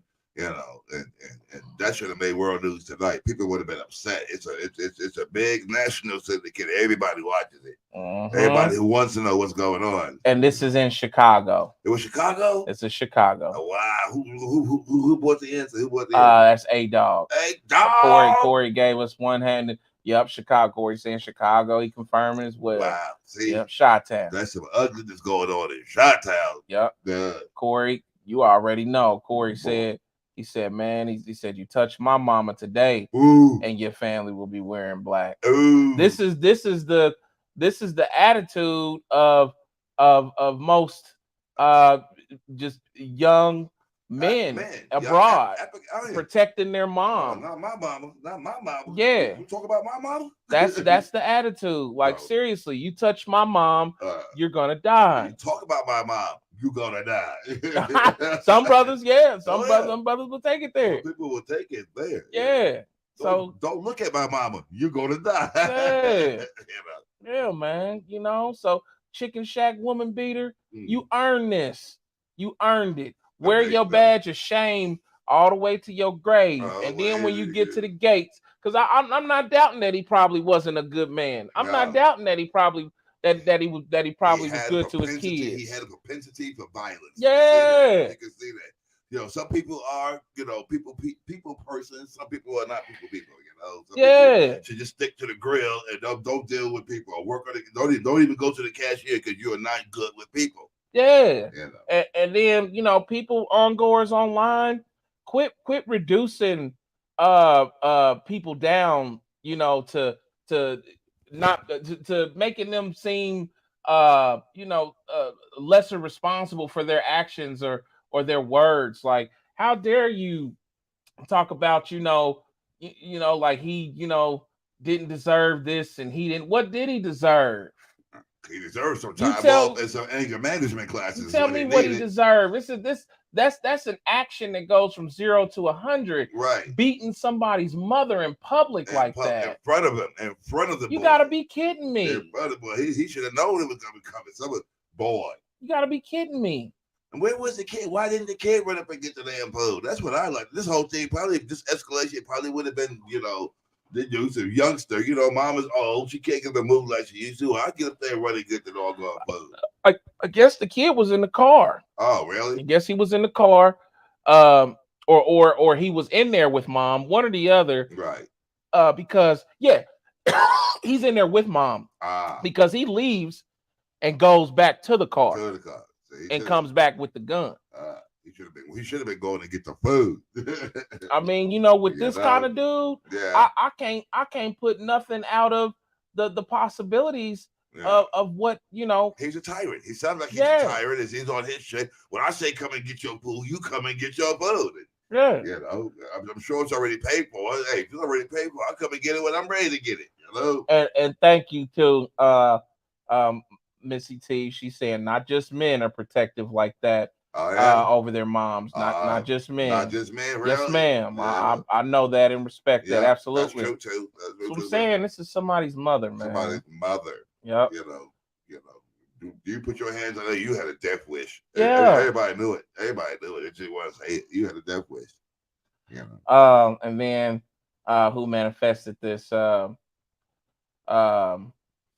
She says, I agree with you 100%, Omega. I wonder what injuries this poor mom he racked her. She probably had to have a condition, trying to feed herself and her son. Yeah. I guarantee they are both suffering from severe trauma. Absolutely. Yeah. Everybody talking about it and everything, but absolutely. Wow. And the 14-year-old kid, he has to live with taking a life, even though the guy earned it. He was still justified. That kid will live and he'll never forget the day. Gotta live with this forever. Yeah. The 14-year-old, that ain't nothing cool. You know what I'm saying? They say once you take a life, you're never the same again. You're never the same because you took a guy from a family and this and that, and he was the breadwinner. That's the guilt that they try to lay on him. Yeah. But the dude was beating his mama. Come on. He should have contained himself. He should have controlled himself. Right. And just because you think you big and bad on whatever given night, or you going through whatever you going through, you think that you can intimidate and scare somebody. It kind of makes me think about Chris Rock and how he said selective outrage. Yes. I wonder what this dude had done that if it would have been a big dude, if it had been a big 6'5" brother in there. I wonder what he had been so fresh on him like that. You know what I'm saying? He would have been butt kissing. Yeah. And Chris Rock showed so we talked about it in the last the prior podcast. He showed so much restraint, and I'm a guy from the Bronx, just like him. I would have took my pistol out and shot him. I would have. Yeah. I would have shot Will Smith, especially I'm on national TV. Oh, we breaking up? No, with national TV and stuff. No. Mr. Will Smith would have saw what blood looked like for real. Selective outrage, man. Yep. Will Smith wouldn't have done that if it was The Rock up there, and The Rock had made the joke about Jada. Like Will Smith wouldn't have done that, man. If it was Denzel Washington up there, you know what I'm saying? He knew who to do that to.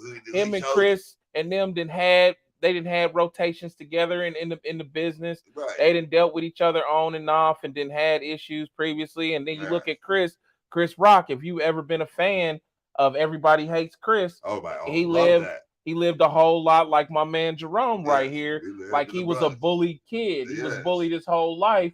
So people know that about Chris Rock and know his history. He took and made a whole show based around it. So it was easy for Will Smith to look at him and say, I'm gonna go up on stage and I'm gonna smack the shit out of him and keep my wife's name out your fucking mouth. Right. Like, it was easy, but Will wouldn't have done that if it had been a change of character in that position. Somebody who wasn't perceived as somebody to be a little softer, or somebody that wouldn't have been as threatening. He wouldn't have done that shit. No. Just like Will never confronts August Alsina. You know what I'm saying? So it's selective outrage. And some of these young ignorant ass niggas, they got that shit too. They'll go and push up on some chick. They'll go and push up on some little dude. Man, get the fuck out of here. You earned it, man. You earned it. Shot to the back. Congratulations to you, brother. Yep.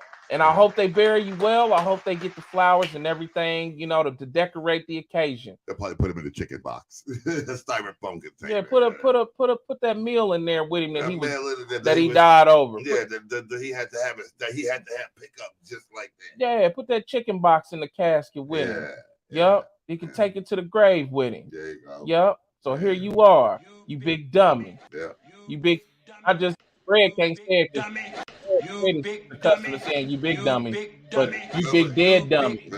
You big dead dummy. You big dead dummy. Yes, sir. Yes, sir. Yeah, man. Wow. My God, dude, you gotta be kidding me. Gotta be kidding me. All right, stick around, y'all. We'll be back real quick in a couple of ticks in the New York Mint.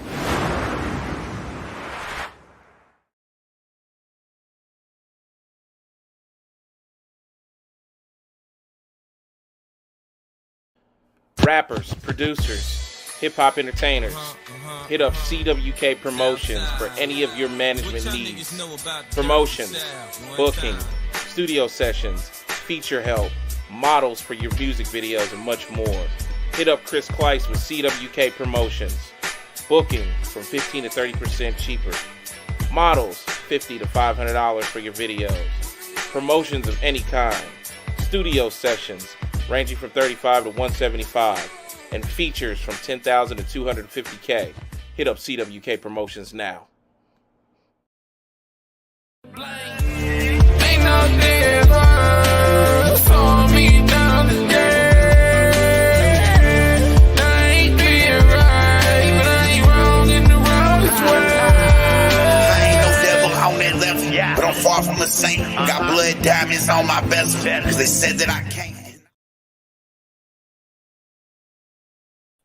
They just got Yo. We are Bizak, Bozak. So you see this big, gorgeous package in the middle of the table. Yeah. And it's Colts riddled. It's got a lot of Colts products in there. We got Lisa Montgomery pizza container. Well, she don't like the Colts. Oh, well, that's why she got it with it.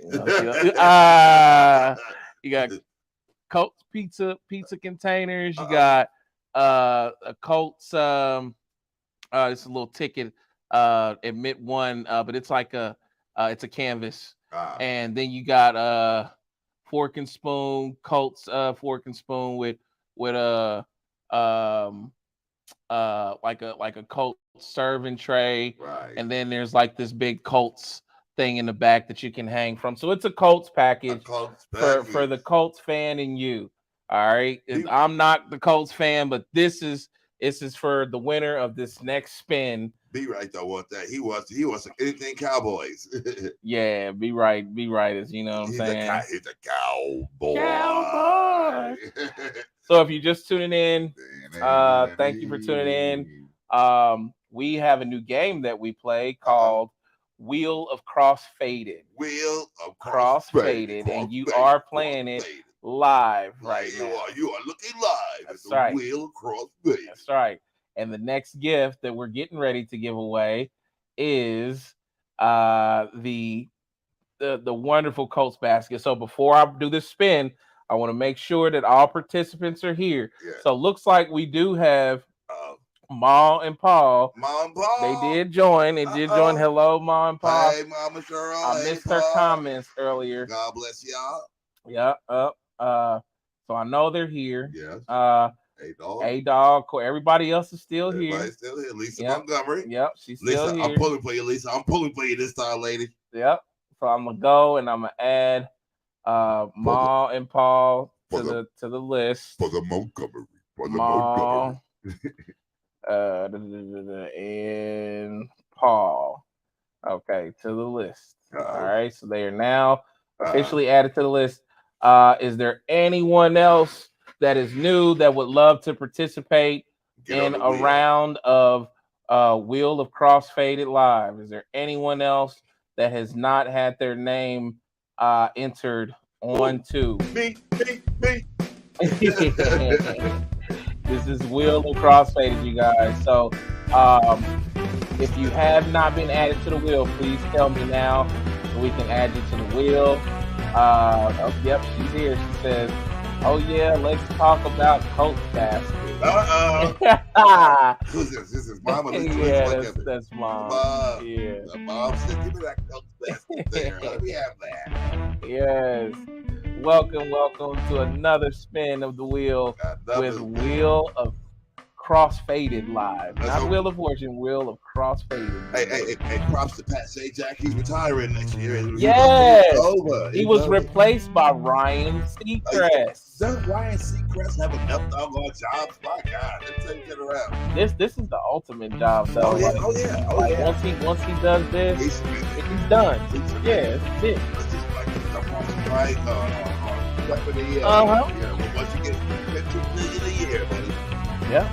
Okay, so we're gonna go back to the comments and make sure that we have everybody here participating. Let's see, we got who manifested this. He is not here.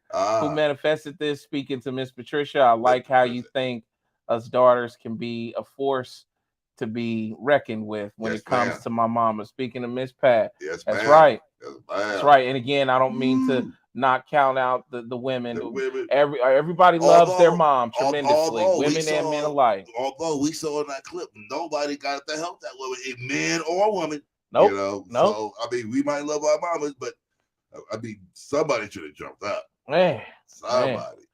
And hey, dog, I haven't put the wheel up yet. I ain't put it up yet. I'm getting ready to here in a second. Let's hope it works this time. I believe so. We're moving good and got plenty of good signal. Everybody got off now. That's good. Yeah. All right. So we got everybody on the wheel. Everybody still here. Okay. Looks like it. We got Miss Pat White still here. Everybody still A-Dog, Miss Lisa with who manifested this. Small Paul, Corey. Looks like we got everybody on the wheel here. That is to be here. Okay. All right. So let's go ahead and connect our wheel. All right. Do we see the wheel? We're going to do a test. And I ask, do you guys see the wheel? Let me know if you can see the wheel before we spin. Can you see the wheel? Missy T, do you see the wheel, Missy T? Wheels. Yes. Everybody can see the wheel. All right, we got confirmation from our PR person, behind the scene, our lady Missy T says we can see the wheel. Okay. Everybody can see the wheel. All right, so we're getting ready to spin. Okay, this is for the Colts basket, you guys. This is a big prize. All right, so let's do this. Lisa Montgomery. Go on. All right, let's spin it. All right. Oh, there it goes. It's the sound stops when the wheel does, I think. Yeah. Oh. Lisa Montgomery. Oh, it's Mom and Pa won. Mom and Pa. She was about to. This wheel ain't no joke, Lisa, I'm not going to the casino with you, Lisa. You lost 3 times in a row.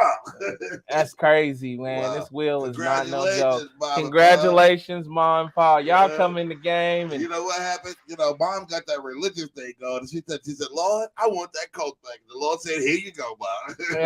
Yeah. So Mom and Pa, you guys win the Colts basket. It has a little pail that has this Colts canvas. It's all logo. All logoed up. Good forks and spoons, plates, pizza containers, and the big thing to hang on the wall. You guys come in the game at the last second and win. Y'all done won. Wow. That's crazy. I'm impressed. Lisa was right there. It was man, this wheel is just, it's crazy how it works. It don't like Lisa Montgomery. It sounds like to me. That's twice he can't close. That's all right, but hang on because we still got one more prize that we giving away. One more prize. But shout out to Mom and Pa, man. Congratulations. Yeah, man. We gonna get that package out to you guys in the mail. All packages will be going out in a 5 to 7 business day, or not going out, but they'll reach you in 5 to 7 business days. Except for young Taliban, he can come and get his. Yeah, we gonna meet up. We gonna meet him in traffic. Yeah. We probably meet Big Country in traffic too. You know what I'm saying? Yeah. But you gonna see him till the 23rd or something. Yeah. So yes, winners once again, or not once again, but winners for the We first have 3 time. winners in the house. 3 winners. So we got Taliban Kid, we got Country Time, we got Mom and Paul. So now I'm pulling for you, Lisa. I want you because you done came so close. I'm like, dang. So, but yeah, they come in the game 1 second and then boom. You know what I'm saying? Miss Lisa, in the words of Slide the Family Stone, it's a family affair. Family affair. Man. Yeah. Boom, boom, boom, boom. That's all right. It's all right. It's still a gift coming, and it's one of the grandest gifts of them all. So Lisa Montgomery. Corey said he gonna go stop by their house out there and borrow the stuff. Oh, there you go, Corey. That's the way to do it. He gonna go borrow. Go borrow it. Yeah. and Mom said, I'm on my way to come get it. No, you sit tight, lady. We're gonna get this in the mail to you. We don't need you on the road, lady. Lisa Montgomery says, I'm manifesting kicks casserole. Manifesting some kicks. Some kicks casserole. Lisa Montgomery, let me know what your size is down there so I know for now and the future. Let me know what your shoe size is. And again, Miss Montgomery and Mr. Pat needs our help. If you want to sign up and subscribe to their page so they can go live, please hook up with who manufactured this schnizzite and help these people out. Let's help them get them live. He told me he saw some of your stuff, but it looked good. I didn't get to see it yet. I have. Who manifested this, and I have them on the screen right there in the bottom left. If you're looking at the screen, right there. Who manifested this is our good folks and friends that have just launched their new show. If you love marijuana and you want to learn more about marijuana, you want to learn the medicinal purposes. For medicinal purposes, of course, how it works, what's the best for you in your situations or whatever circumstances that you have. Tune in to Who Manifested This so you can educate yourself on some good medical marijuanas and learn which ones that can service you best. So oh wow. Big Country says I wear a size 15. Hook it up. Shit, Country. He got gorilla feet. Size 15. Hey man, I just don't be seeing no 15s, man. It's like, my God, bro. You might be like Richard Pryor. We might have to give you a size too small to get you to tell the truth. Richard Pryor said they don't have to beat us up in jail. Just give us a size too small and we'll start talking. On everything. Your feet don't shut your mouth. Yes. Yeah. Yes, sir. My God, Country, you out here wearing some Noah's Arks on your feet, boy. Boy. Big I can't boats. complain. I can't complain. I go between 16, 15, depending on the width of the cut, you know. Sometimes my mama said your feet get around the corner before you do. Woo! Man. So we're going to have to cut down the cow. I heard all the Bigfoot jokes. We're going to have to cut down the cow to get you. Goodness, man. Yes. Man. I was a teenager then.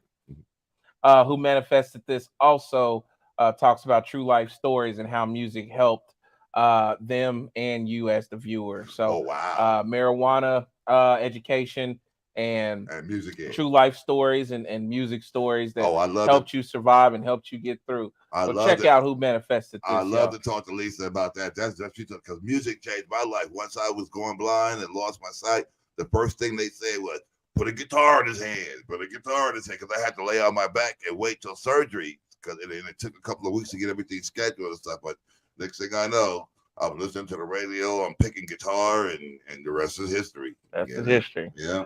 To all you winners, we need you to take a picture with your goods when they come. So Country Time, Taliban Man, Ma and Paul, take a picture with your goods when you get them and text the picture back to me. You can text me on the record labels line, which is 317-720-2444. That's our company number. So text me on that number so I have that picture of you with your prize. All right. All right, the winners, man. They done won them a nice Coast basket. Mom, I'm gonna go on and get this off the table because I don't want to look at this. The whole, if it was Dallas Cowboys or something, I'd look at it, but I don't want to sit and look at this during the show. If it was Dallas Cowboys, I'd probably burn it. So yeah. And there's also like a little plate underneath it that I think. So this pail may be a pot.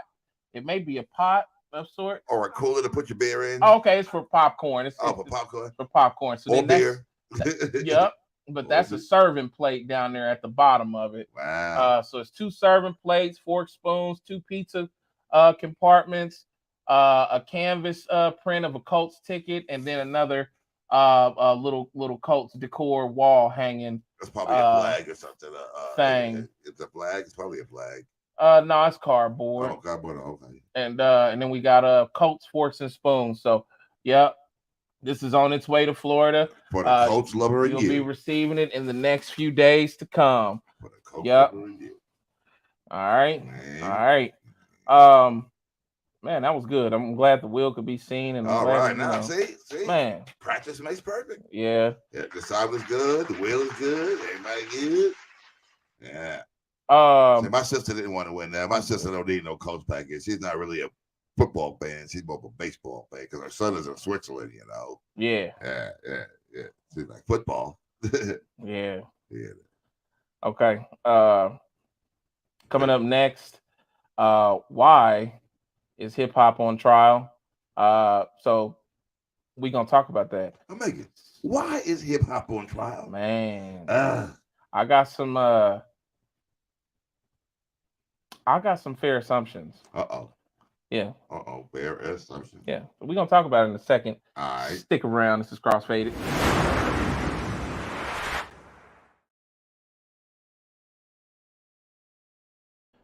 Rappers, producers, hip-hop entertainers. Hit up CWK Promotions for any of your management needs. Promotions, booking, studio sessions, feature help, models for your music videos, and much more. Hit up Chris Kleiss with CWK Promotions. Booking from 15 to 30% cheaper. Models, $50 to $500 for your videos. Promotions of any kind. Studio sessions, ranging from $35 to $175. And features from $10,000 to $250K. Hit up CWK Promotions now.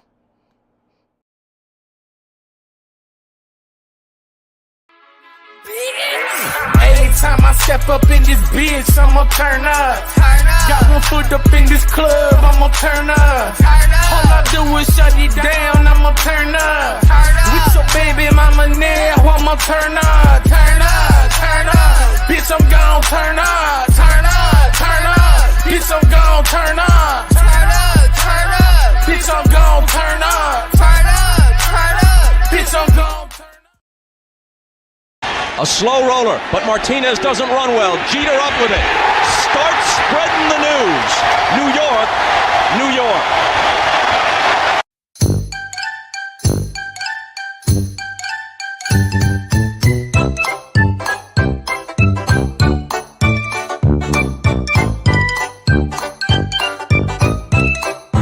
Here's the windup. Fastball hit deep to right.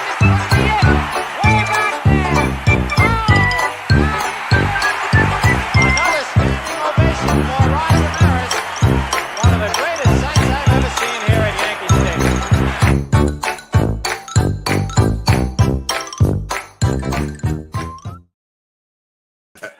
Yes, you know what time it is. It's sports with the one and only Mr. Murphy. You know what I'm saying? Hello, sports fan in cross-faded land. How do you do? What it do? What it do? You know, we're in the dog days of summer, so there's really only one sport that me, or should I say my sister and I really love, because we love baseball. My sister, I'm gonna toot your horn a little bit, says this girl, we lived in New York City. We had 2 professional baseball teams. In the words of Omega, the New York Stinkies. Yeah. And the New York Metropolitans. Okay. Yeah. Okay. So my sister did not hold the line. She went to both teams. Some would say she's a turncoat because she loves her Yankees. She went to both games. In New York, you're either a Mets fan or a Yankee fan. You couldn't be both. But my sister was both. My sisters were both. They both go to both, you know.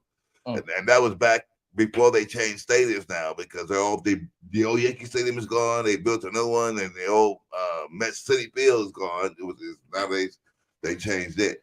But the only thing we really got going on in sports is baseball, and we're leading up to the All-Star break.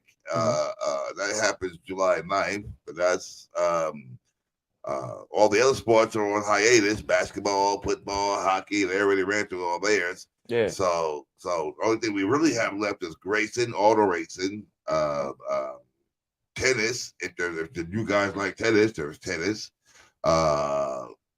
And we had the free agency. I think it's the NBA on Thursday. It could be the NFL. I think it's the NBA. It's the NBA free agency because we had the draft. We found out where everybody was going to the draft. So this Thursday is going to be free agency. You might see big names move. They're trying to get rid of Zion in Louisiana because he can't keep it in his pants in the Bible Belt. They call it the Bible Belt. I don't know why. That much crime and much stuff they did to black folks and folks in general in Louisiana. You know, but you live in the Bible Belt. They did it under religion. But other than that, you know, NASCAR reams and baseball rules. Those are the only two sports. If those aren't your sports, there's nothing really going on in sports. Nothing really. Okay. That's our sports. I'm sorry, but nobody got in jail. Nobody got in trouble. Nobody was seen with a gun. You know, we know Ja Morant's got 25 suspended. You know, he did get to 25 games. Yeah. You know, but other than that, no football players. We're gearing up. We're gearing up for everybody doing mini camps and OTBs. You know, we're gearing up. Everybody goes into camp.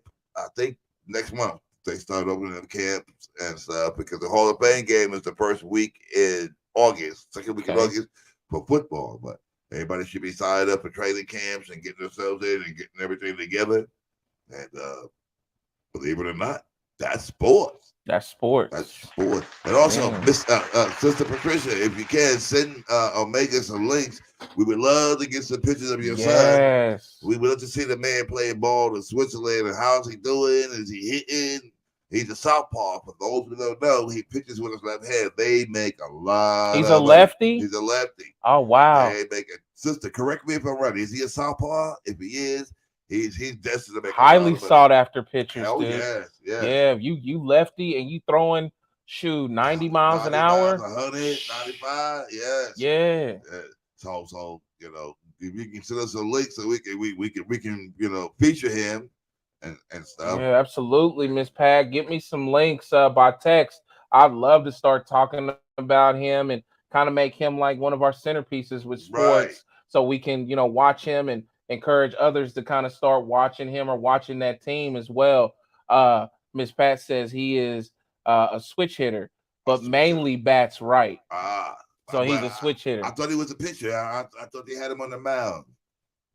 I'm sure she'll respond. Yeah. Shoot, he's switch hitting. That's still a hell of a feat. Yes, it like is. to hit Yes, from it the left and the man, right. So that's crazy. They can't throw a right hand pitcher at him or a left hand pitcher at him and shut him down because he can hit from both sides. See, which is good. That's ambidextrous hitting right there. Man, ambidextrous switch hitting. Yeah, that dude is a bad boy, man. Yeah, Miss Pat, I would love to get some links on him and we can all start following him. And before he knows it, he had a whole little community over here on YouTube, online. Rooting for him. And we also have a lady that was on the podcast a while ago. She signed up. A lady in her late 40s. Was she in her 40s? Miss Penny. Yeah. Shout out to Miss Penny. This lady decided to sign up and go to Harvard. She's doing Harvard. We are gonna have Miss Penny come back very, very soon to do a recap on how Harvard has been. How has she made it through her first year at Harvard? She's a sister. Yep, she's a black woman. I do not have a picture ready, but she's a black woman with 3 children, divorced, and in her 40s that found her way into Harvard University. Harvard, baby. And golden crossbones. And as I said, black woman and in her 40s. In her 40s. Like not a 20-year-old, in her 40s. Strikes are against it. Man. You're old, you're black, you're an old woman, and you're in your 40s, and you want to go to Harvard. Most back in the day, it was no. Yeah. But guess what? She's arrived. She's living on campus. She's doing it all good thing. And I take my hat up to her every day. We're gonna talk about her soon with an update and just catching up on how things have been in Harvard and how much she has left to cover to get to that degree. So Yeah, it's amazing having somebody like that because my growing up, where I'm from, which is far from Ivy Leagues, like Yeah. black, white, any culture, we didn't have people around us that were prominent. And Pat, he could answer to this, saying this to Lisa Montgomery. We went to school with a lot of intelligent people, and I'm sure some folks probably did, Go on. yeah, and do some, but I don't have any Ivy League individuals that were You don't know in that. our circle that we know of, or that Uh-huh. and I've been able to keep up with a lot of folks by way of social media, but I have not seen any in our class make that kind of achievement. When's the last time y'all went to the family the school reunion? The reunion. I didn't make it, but I was aware of everyone that came, and and all that was in attendance. And there was no heavy hitters in the crowd that you saw? Not Ivy League, but yeah, some folks doing pretty good in other industries though. That's good. Yeah. I've seen a couple folks. Got a buddy that did really good in real estate, and another buddy doing really good as a police officer. I think he actually then got promoted to detective now. Detective. Yep. So couple country, country, you attest to that. Who we know in our circle, man, that made it to an Ivy League situation with their education, because I don't know any coming out of Pike Township or Pike High School. So, but yeah. Thank you for this, Lisa. I'll make sure that I tell her. She said, Miss Lisa said, congratulations and salute to you, young lady. If you guys would like to know more about Miss Penny? yes, Miss Penny, you can go to I think it's like episode 3 or 4, where we interview Miss Penny, and I think it's called The Road to Harvard. Is the episode, or no, the episode is called School to Prison Pipeline, and The Road to Harvard is her segment in that episode. So real nice lady, real nice lady. wonderful Wow. wonderful woman. I think when she told me, I mean, to survive the paperwork to that place is astronomical. I think once you survive the paperwork, the classes should be a cakewalk. But but you're a black woman in Harvard, which there was a whole thing within. There was a whole scandal about only admitting more Orientals or cutting out on Orientals because they weren't passing the test. There was a whole thing with Harvard. Wow. They lost some of the luster that they used to have. I mean, it was prickly. It was primarily Ivy League, and the snobs of the snobs got in there. Yeah, man. Yeah. So yeah, that's what it is, man. And also that was sports, ladies and gentlemen. That was sports. Sorry there wasn't more, but if you're a baseball fan, you're good. If you're a NASCAR fan, you're good. If you like golf, that's another one, you're good. Maybe, other than that, that's it. Yeah. It's a halfway to. It's going to heat up soon. There's going to be, oh boy, when football season starts, I'll probably be taking time off on the podcast when football season starts. I love my football.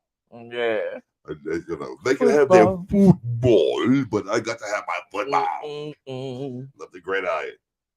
Football. Yeah. All right. Before we get to the last subject, and get into the last leg of the show, I want to come back to you one more time. One more again. One more. You big dummy. One more again.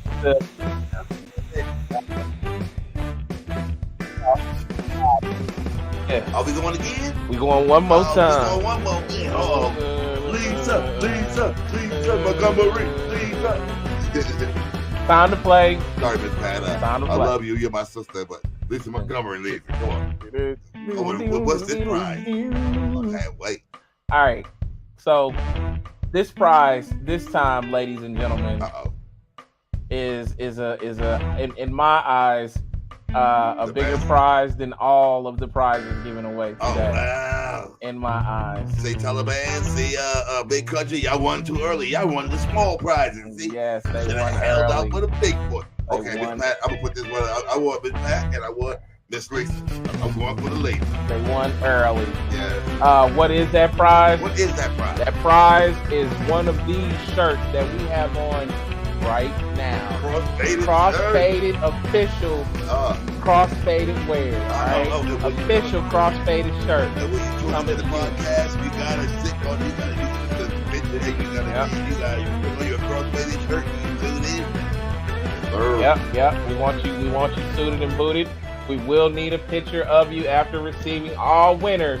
We need a picture of you after you receive your goods, okay? So, but this is what's coming up next, and we're using as an example, the ones that are on our chest, on our backs right now. Because official game show that's shirt. Right, official show shirt right here, cross-faded. So, after the winner wins, I need to know what your size is. So you have to tell me what your size is and what your address is. Yep, and I'm gonna need that as well. Yeah. And you can text all of that information. Take this number down because these next winners are folks that, as I look at the wheel, are folks that we are definitely gonna need your address, and we're definitely gonna need. Well, with the exception of Corey, you are right, and A Dog, yeah. But we got Mom and Pa on here. Hold up, Mom calling? I done spent the wheel on accident. Oh my goodness! That don't count because it didn't go all the way around. In the words of Price is Right, it don't count if it don't go all the way around. Good, it landed on Mom and Pa, so they can come on up off of the off the wheel. Off the wheel, yeah. It should have took them off automatically. I don't know why they took them off automatically. And you got the other two off, right? Mom and Pa's gone. Mom and Pa's gone. And who we got left? We got Miss Pat. Yes. We got C. Rosdo, A Dog, A-Dog, and we got Lisa of Who Manifested This. Lisa, so I'm gonna ask again. I'm gonna make sure. Is everybody that's participating is on the wheel? No worries. To be in the show, to be on the wheel. Get this a link to my friend on next door so she can. I gotta get her on the thing. We'll get her on the next wheel. No worries. Tomorrow. Glad I can attend the whole pile. We glad to. That's Miss Pat right there. Oh yeah. We glad to. Yes, man. Hopefully though, this is your W right here. Your W right here, Miss Pat. Win one for the team. Win one for the team. Yeah. Mm-hmm. Thank you, Mom. She's a winner anyway, Miss Pat. You know, you're right now. If you know Miss Pat, that's a winner right there. Yeah. All right. So we are ready, and we are getting ready to spin the wheel. After these messages. We ain't gonna do them like that. It's called a cliffhanger. A cliffhanger? Yeah, it builds tension. It builds, Go ahead, it's your show. You know what? Yeah. After these messages,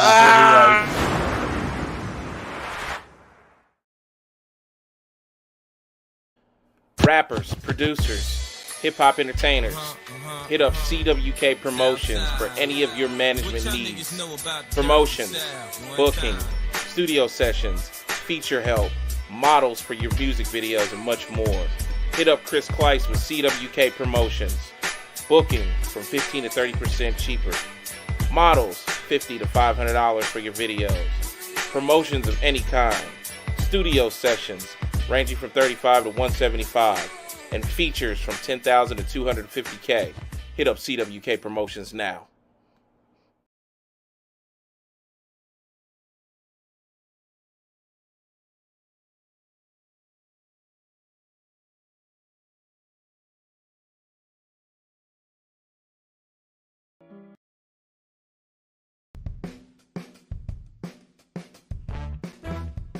Yo. Okay, we are back, and we're ready to spin the wheel. Are you ready? I'm ready. Are y'all ready? We are ready. Okay. Wait a minute. Okay, now I'm ready. Joe Thomas says, Who Manifested This? Thank you. Who Manifested This? Just want to let you know, too, that folks is gravitating towards you over here. Yes. A-Dog says, our street correspondent, Who Manifested This? I just subscribed. All right. You got yourself one subscriber today. Yep. You guys check out Who Manifested This if you are a bud lover. If you love your bud, if you love your green, if you love your God. Yes.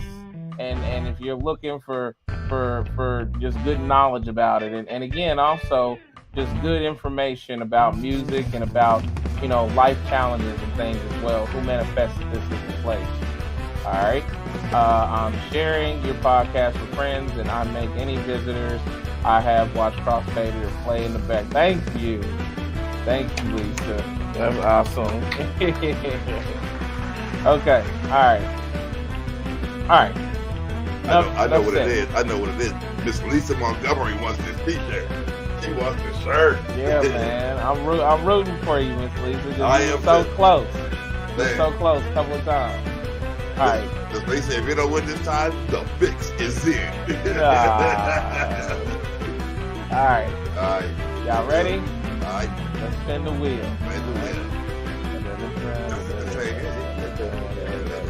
Oh yeah, that's the same music. Yes, sir. All right, spin the wheel. Let's do it. Let's do it. Let's do this. I don't hear it. Mo Montgomery. Mo Lisa. Come on. No whammy. It ain't done. One more. It's done. No. Who Manifested This is one. Lisa has won. Who Manifested This has won. And now you're a new champion, Lisa Montgomery. Yay, Lisa. Oh my gosh. She won the thing. She finally got at the $4. She had to win one. Come on now. Yeah. So now, are you going to send 2 shirts? One for her, one for her brother? We're just sending one, so it was only for one shirt. Congratulations. You are the winner. You are the winner. Yes. And what you have coming towards you, coming your way. What are these? You got yourself a Crossfaded T-shirt. Yep. Coming straight to you, Miss Lisa. Absolutely. I'm gonna tuck a couple of more little gifts in there, a couple of other things too that I want to send to you. So yeah, you won. Congratulations. I'm so happy for you. I saw the writing on the wall. I knew it. She said, "Oh my God." Oh my God. A gracious winner. I love that. A gracious OMG. Oh my God. Please say hello and maybe a little life story you survive. Okay. Talking about who manufactured Earth. Who manifested this and what music and artist, song, and album helped you survive. Absolutely. Yes. Okay. Everyone's saying congrats. Miss Pat White saying congrats. Miss Pat, see, my sister is the greatest lady. I love this lady. She's like, what you won again is you won a Crossfaded T-shirt. Crossfaded. So you're gonna have one of these. One of these. Yes. Oh, you proved that one. You're official now, Miss Lisa. The official uniform of the show. Yeah. Okay. Sir, thank you, guys. Miss Pat says, congratulations. Hey, dog, congratulations. Congratulations. I will be wearing it with pride. Who's going to tell Pat? Who's going to tell A-Chan. Pat he didn't get what? Mr. Pat Montgomery. He got to be here, man. Anybody that wins something has to be here. On the show. Got to be in here. the comments. Got to be See, here. Lisa picked the date, and she said, I'm here. And I'm going to be a shirt. Yeah. Congratulations. And Lisa, they fit good. They fit good. It's good quality too. He I mean, oh no. Him and Miss Lizzo, they are not going cheap on this. I mean, they saw my shirt. My prior shirt was too small. She said, look, she said she supersized me on my shirt. They supersized the brother. Yeah, what? That shirt you got on now? Yeah. You think it's too big? No, it's right. Oh, okay. I got supersized. That's a brand new joint too. Yes, sir. Dang, that man fresh over there. I got the Michael Jordan Stone. Dang, fresh cut, everything. Everything. I knew where I was coming tonight. Dang. All right, so Lisa, I'm gonna be hitting you up in a little while after the show. I've been meaning to call you anyway, just to holler at you and just to give you a couple tips and tricks about YouTube and you guys' new journey and everything starting off on YouTube. But we're gonna get together on the phone and I'm gonna get the information that I need from you, your address, and also your shirt size, so that we can get that sent to you and get it out to the mail to you. After I talk to you, it'll be out in 5 to 7 business days.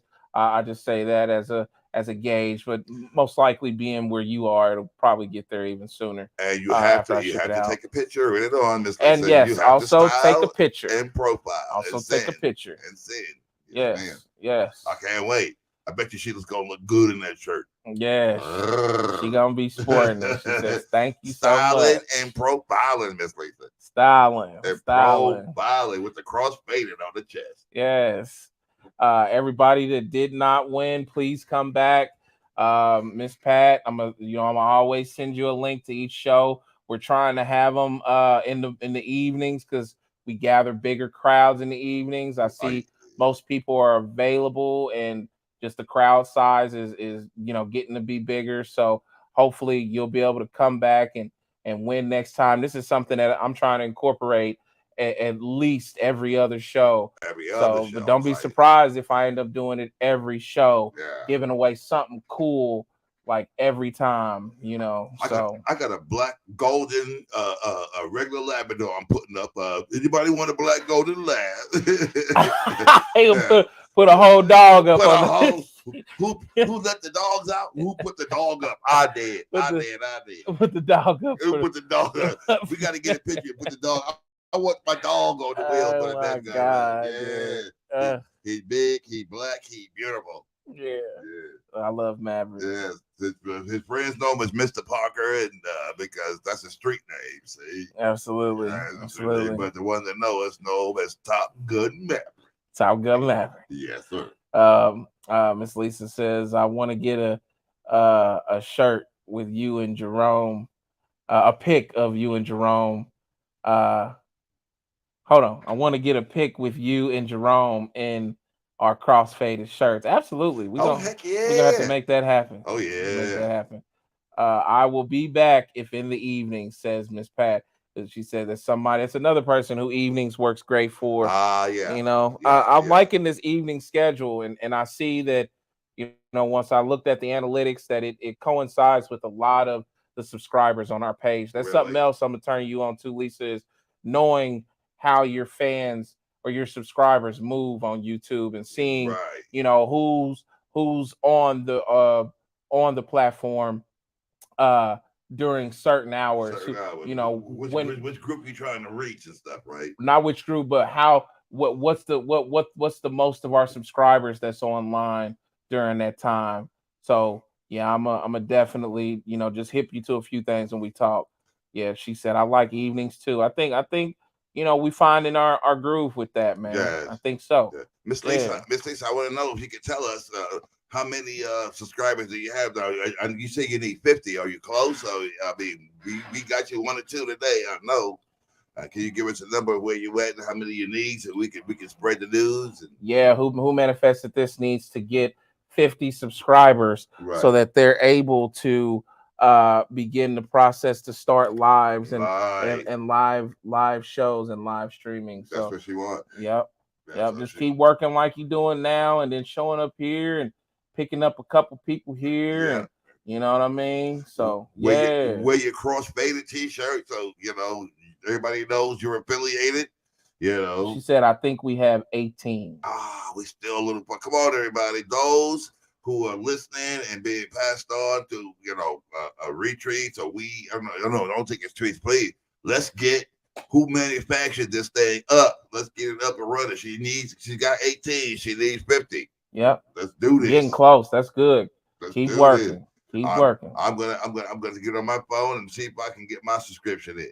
Yeah. I'm gonna have to. Absolutely. I want to salute, and I want to help the Montgomerys. I want who manufactured this Schnizzite to get up there. I want to see him go live. Yeah, me too. So tell your friends, tell your other friends, like he said, if you love the bud, if you love if you mystery music and stories and stuff, hook up who manufactured this Schnizzite. Absolutely. Absolutely. So, the main topic of the evening. Ding, ding, ding, ding. The main event. Why is hip hop on trial?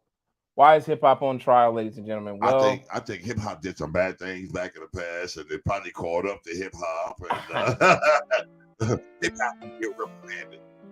you know, and I think because of Casanova being an early subject and a couple of things I've said earlier, we've kind of already spent some time in the realm of this subject. But I'm gonna say the best way that I can think to answer this question is by answering it with another question. When has hip hop not been on trial? When has anything of black culture not been on trial? Oh my God. Like I said earlier, you had Marcus Garvey being heavily pursued by J. Edgar Hoover and the FBI. J. Edgar Hoover, he used to wear dresses, by the way. He was a cross. Absolutely. You know, he gonna pick on the brothers, but my man couldn't keep his legs out of skirts and pantyhoses. Come on. Yeah, he was cross-dressing, by himself, and I think he had a gay lover as well. Yes. That he kept. It was a guy that was a driver or somebody that worked for him or with him to some capacity. He's like Prince Albert. He liked it in the can. Yeah, absolutely. You know what I'm saying? So, when has hip hop not been on trial? We can go back, like I said earlier, to the hip hop police, and you can study the hip hop police in the mid to late '90s time frame. Yes. Jay-Z dealing with them, and Jay-Z dealing with them. Yeah, he's more upscale. He's more Rockefeller. He's more not then. No, not then. Yeah. Yep, not then. Then he was right next to everybody else in the book. He's next to DMX. Yeah, DMX. In the book, the hip hop police. Yes. In the book, the hip hop police had everybody's information from where they lived, the pictures of them, where they came from, who they was associated with, associated acts. The hip hop police would watch guys when they move through town, and this is New York specifically. So there's even a video one time of the Game, who was formerly a G Unit member and was signed to Dr. Dre's label, Aftermath Records. The Game had landed in New York, and the hip hop police were waiting, and they literally were waiting for him, like behind the taxi cabs, when he got to the pickup section of the the JFK out there. Yeah. So and it's they got 3 or 4 of them. They got Kennedy, they got JFK. This was the JFK from what I recall. And JFK is they changed it now. I think that was Jersey. JFK. No. God. Well, I remember when he got off the plane and got out there to the curb. Yeah. One of the main hip hop. My bad. That's my mic. Your mic is out. Send me a bag. Wow. Sorry about that. I wear a lapel mic, ladies and gentlemen, and sometimes I lose it. But no, when he got off the plane and got out there to the curb, it was a brother out there that's one of the main hip hop police force captains. He was a former NYPD cop. Graduated up to the upper echelon. The next episode. Actually, them guys are retired. So I mean, I don't know if the money is considered a graduation or a upward move. I would say less than lateral. There's a book in that, boy. Them boys should write a book. The hip hop police. Boy. Man, they got binders of all the rappers, and they wasn't just focused on New York rappers, but the whole rap trade. And that was like the beginning of law enforcement really studying, and you could really say harassing hip hop artists then. You know what I'm saying? Yeah. So, but like I said earlier, our guys from that time, like Jay and Nas and Puffy, you didn't see them going to prison and kind of getting caught in this new pipeline like a lot of these young guys are now. These young guys now, they come out, they put out a song, and they go right to prison. You know what I'm saying? I was looking at a young guy, YNW Melly. He's on trial right now for murdering 2 of his friends in the car. He's in court. He was in court just a couple of days ago, and was kind of laughing it up, and people were kind of just saying to themselves, man, he's pretty cheerful to to be, facing like a death death penalty. A death penalty. Yeah. You know what I'm saying? So, these youngsters, man, they have a lot more of a disregard in the hip hop culture today for punishment and for law. You know what I'm saying? But nonetheless, that doesn't mean that they deserve to be speculated. No. That doesn't mean that they deserve to be ostracized, harassed, surveillance. That doesn't mean that they deserve that. And when you look at things in Black culture, there's always been an opposing entity or an opposing an opposition of people, and they're usually people of power, people that have money and have affordability to fight you all the way up the ladder. All the way up the ladder, drag it out all the way to the end. People that use your career as a target, so they want to try to deplete your funds and deplete your financial status, and they want to taint your reputation so that it's hard for you to get work. Look at, and this steps outside of that realm, but look at like Tiffany Haddish and how she's, being, kind of outed from the community. Tiffany Haddish. You don't know who Tiffany Haddish is? Who? Oh, wow. Well, Tiffany Haddish is a Black actress that actually, committed a pretty messed up, offense. My sister would know who she is. I've never even heard of her. And I try to put myself in the know. I've been reading a lot lately. I've been missing my news, but go ahead. Yeah. She put herself out. Yeah, she put herself out she took some kids to an audition, and she knew both the kids and knew their parents and had a relationship with them over the years. Yeah. And one of the kids she took to an audition where she was simulating fellatio to the child. So she was teaching the child how to imitate fellatio. And she was like 11, 12 years old. Yeah. I heard about this. That's right. Yeah. So now Tiffany Haddish is blackballed. And of course, again, Tiffany did that to herself, but I'm just stepping outside of the realm of rap and showing you, how the powers that be, they've been waiting for Tiffany, and she just happened to get a faster downfall than what was expected, But when it comes to rap and the genre itself is seen as a threat to so many, and there's an immediate reaction to rap in the underbelly. You don't see it in the news, and you don't see it in the media abroad, but there are forces working against rap. But it's the same forces working against people like, Bill Cosby. Once they found out that the guy liked to drug the women and have sex with them, boom. This was America's dad. It seems like they really went after his throat when he tried to make the CBS purchase. Yes. He wanted to purchase the CBS network. Really? And I'm not subsiding. Don't get me wrong, because Bill was wrong. Like, Bill got stand-up shows where he'd Spanish Fly, and I used Spanish Fly in the 70s. In the 70s. That's what he did. Yes, on vinyl. I had the copy of the album on vinyl. Spanish Fly, the whole Spanish Fly stand-up. Yes, sir. Yeah. And then when Richard Pryor decided, he was going through his stuff, and he burnt himself up, the media jumped on it, well, he shot a car. They couldn't get people like Eddie Murphy. They couldn't get people like, Tyson fell out here in Indiana, Yeah. It's just like they were just waiting to get the Black entertainers. And if you don't remember, Ray Charles was out in Indianapolis, Indiana, and the man had a heroin habit, and they knew he had a heroin habit. And once they busted him, Ray Charles said, "I will never, ever set foot in Indianapolis, and I would never set foot in Indiana." And until his dying day, his dying word, he never came back to Indiana. Never came back. Yeah. Never came back. Yeah.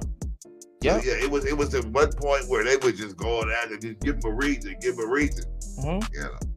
Yeah. I know what you're talking about, though. Yeah, you can, like he said, some of the old performers, they were harassed, ostracized. But the thing about Black performers then, there wasn't a camaraderie of independence or an understanding of independence. So they had a lot of those Black artists suppressed, as it was. Like, in those times when you talking about Little Richard and you talking about James Brown in those early years. Guys couldn't get on radios for the first however many years. They had to play the chitlin circuit. Yeah, guys was forced into hole in the wall clubs and to play, and then they was also forced into having to have their songs covered. Instead of releasing them on their own. So that's why you got Elvis with all them hits. He didn't write them, and the writers didn't write them. He got them from people like Big Mama Thornton. You know what I'm saying? And shoot, Elvis wanted to take Tutti Frutti from Little Richard. He wanted to take and when he first saw Little Richard perform Tutti Frutti, he was asking, well, what do I have to do to cover that? You know what I'm saying? Knowing Little Richard can't take Tutti Frutti past the hole in the wall clubs. You know what I mean? Knowing Little Richard couldn't take the Tutti Frutti, he was a showman. Not in that time, you know what I'm saying? But Elvis was gonna take it and put it on his catalog.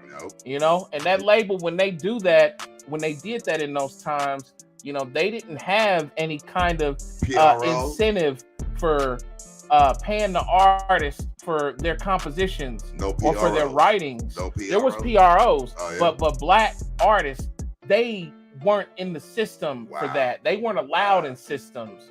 You couldn't participate in PROs being black. They called it race music.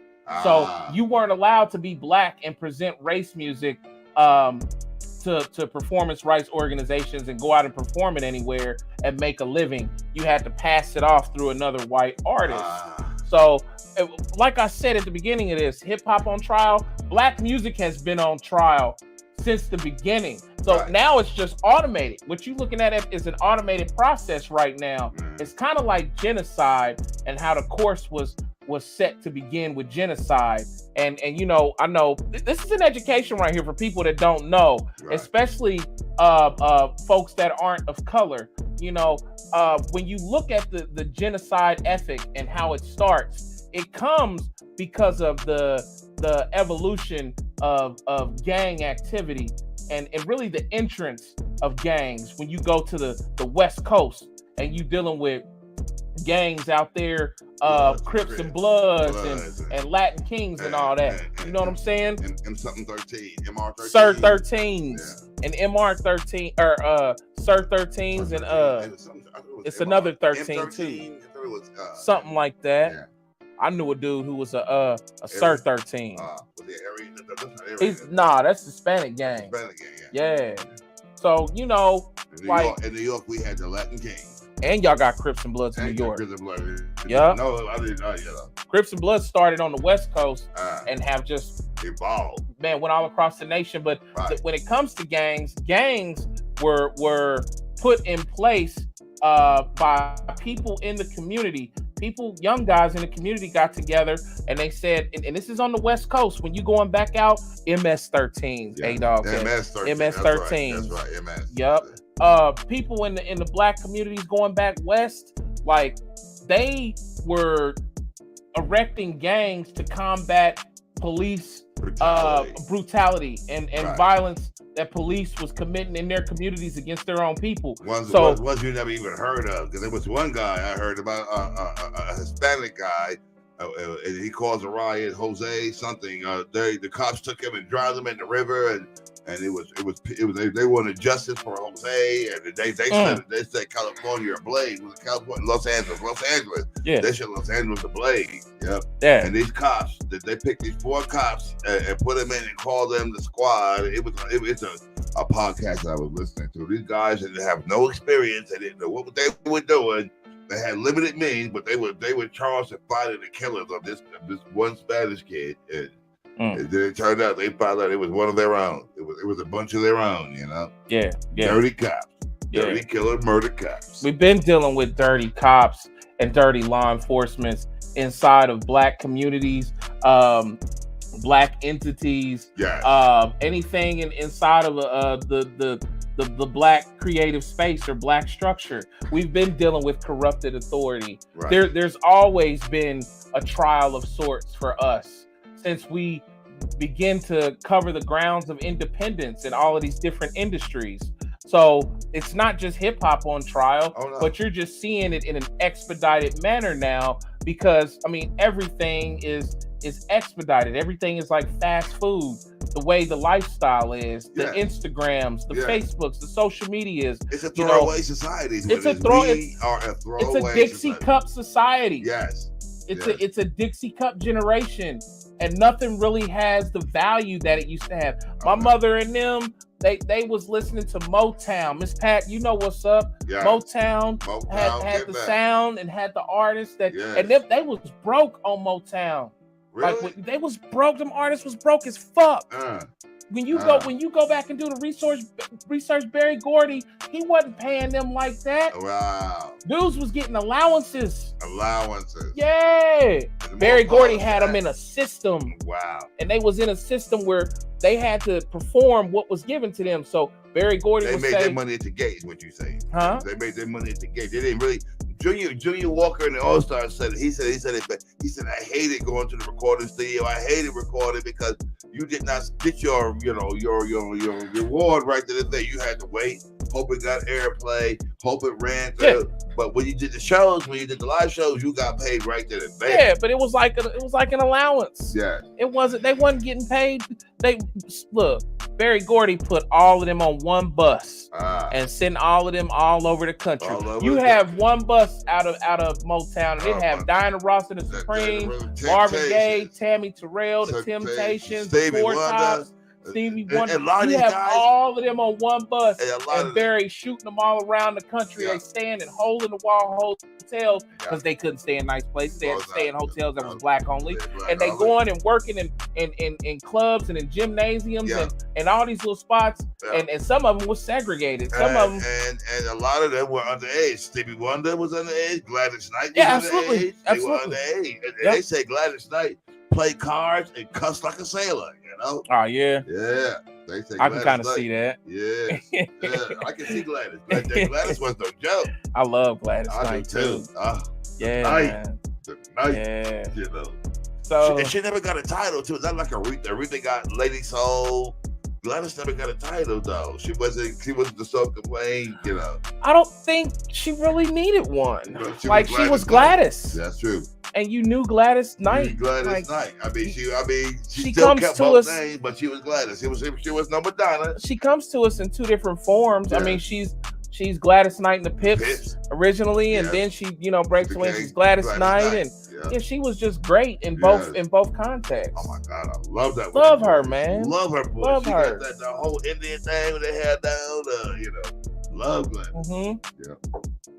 So my point being, hopefully I expressed the contents the main thing. of the whole situation enough, but hip hop ain't just got on trial. Black culture been on trial. Been on trial. Will continue to be on trial, evidently. You name whatever facet of black culture. If it's evangelism, if it's music, if it's big industry, just like Kanye West saying what he said a couple years ago. He said, "Man, why come Gianni Versace and Louis Vuitton and them won't let me in the door? Like, why come I can't do fashion?" Right. He going on radio shows and they telling him, Kanye, don't get out of fashion. You doing too much. What do you mean I'm doing too much? Why can't I do fashion? Because I'm Kanye? Because I look like this? Right. Because I'm a young brother from Chicago that makes beats for rappers and I rap too? That's why I can't do fashion? What do you mean? What's your point? Who is Gianni Versace? I like to ask somebody, what do you know about Gianni? And don't look nothing up. He's a fashion designer. Who is he? He's a fashion Besides designer. being a fashion designer, he's a gay fashion designer. What's his background? He's a gay dude that like clothes had and material. advantage. Yes, he had advantage with finance, with money, and family. And had an eye. For design. And he had a great eye for design. That's all he had. Kanye has an eye for design. Yeah. Why come it took so long for them to allow him into the fashion industry? He went the wrong route. He should have had his own, just like music. You have your own publishing house. You should have your own fashion house, black-owned fashion house, to help inspire black artists and fashion designers to help, But a lot of them didn't come out into the game on their own. No. When I went and studied Yves Saint Laurent, if you know the brand Saint Laurent, Yves Saint Laurent studied in France underneath I want to say it was either Louis Vuitton or Louboutin, which are two different brands. You can go study. Right. Louboutin is those are the red bottoms for the ladies. You know, ladies, you know the red bottoms that you love and want. Yeah. That's your Louboutin. You gotta have those. We talking about $1,000, $2,000, $3,000 shoes. Then you got Louis Vuitton, which is, you know, their main product is, or their most attractive person is the bag. The different kind of bag, the tote bag, the shoulder bag, you know, etc. So thousands of dollars. Pharrell just got a Louis Vuitton bag that's like, how much is that bag? It's like $1 million bag. What? Yeah, What's it's it made of gold? Yeah, it's got gold. Gold on the and diamonds too. It's gotta have diamonds. Nope, just solid gold pieces and a you know, a special kind of fabric. Pharrell, happy Pharrell? Yeah, Pharrell. But he got some kind of partnership with the fashion company. They just did like a fashion show in France. Wow. And people was doing it was the fashion show outside, and in France, you know, they got that big body of water that runs through the whole, you know, town and whatever. They was doing the fashion show on one of those bridges that go over the water, you know. Well, I think you ought to get us a Louis Vuitton bag and put it up for the next Wheel of Crossfade. Let's see how many people we draw in on that bad boy. Hey, look, when I get the money to that point, I absolutely would do that for my fans, friends and family.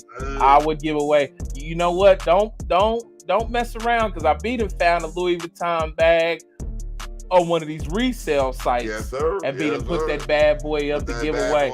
I'm not playing. Pop out the eye. If I said brains pop out the head, I'm not playing. We about to be giving away some stuff, you know, because we're just showing the love back, and we're getting our crowd to fall in. But don't be surprised, I roll up on you with a young Louis Vuitton. For real. Not playing. Like, for real.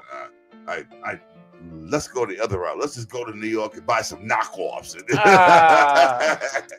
I can't do y'all like that. Fake. It gotta be authentic. Gotta be authentic. It gotta be fresh out the box, real. All authentic. Man. Yeah, I can't guy with like principles.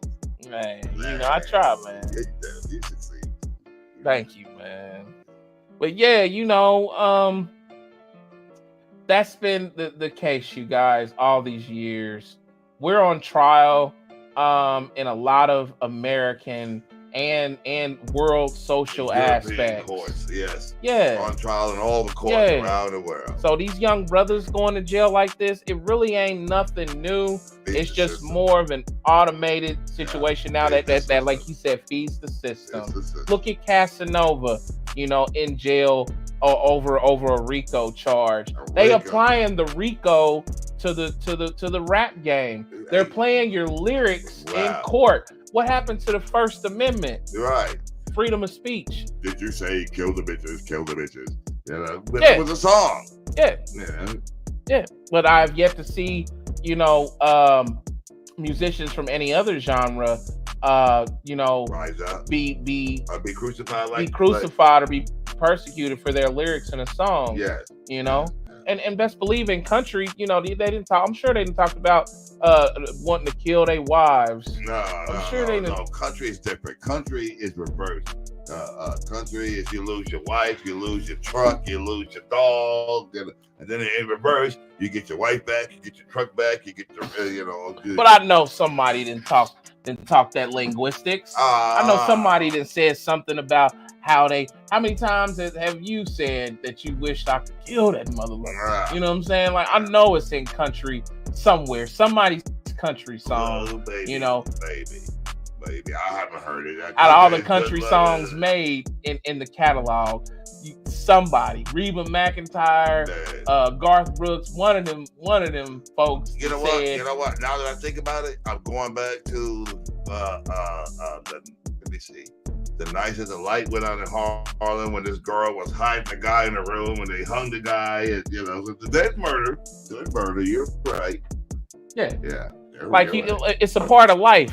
So, you know, being so angry that you want to do harm to somebody, you want to kill somebody, you know, it's a part of life. It's just something that gets articulated here and there, you know, depending on your circumstances or what you're dealing with. Right. So, but it's just when you're black and you say it, you're under the microscope. You're under the scrutiny. Yeah, and you're held accountable. Yeah. And you're in fact, unjustly. RICO laws are rap music. Wow. Yes. You opened my mind to that. I couldn't believe it. Young Thug and Gunner right now.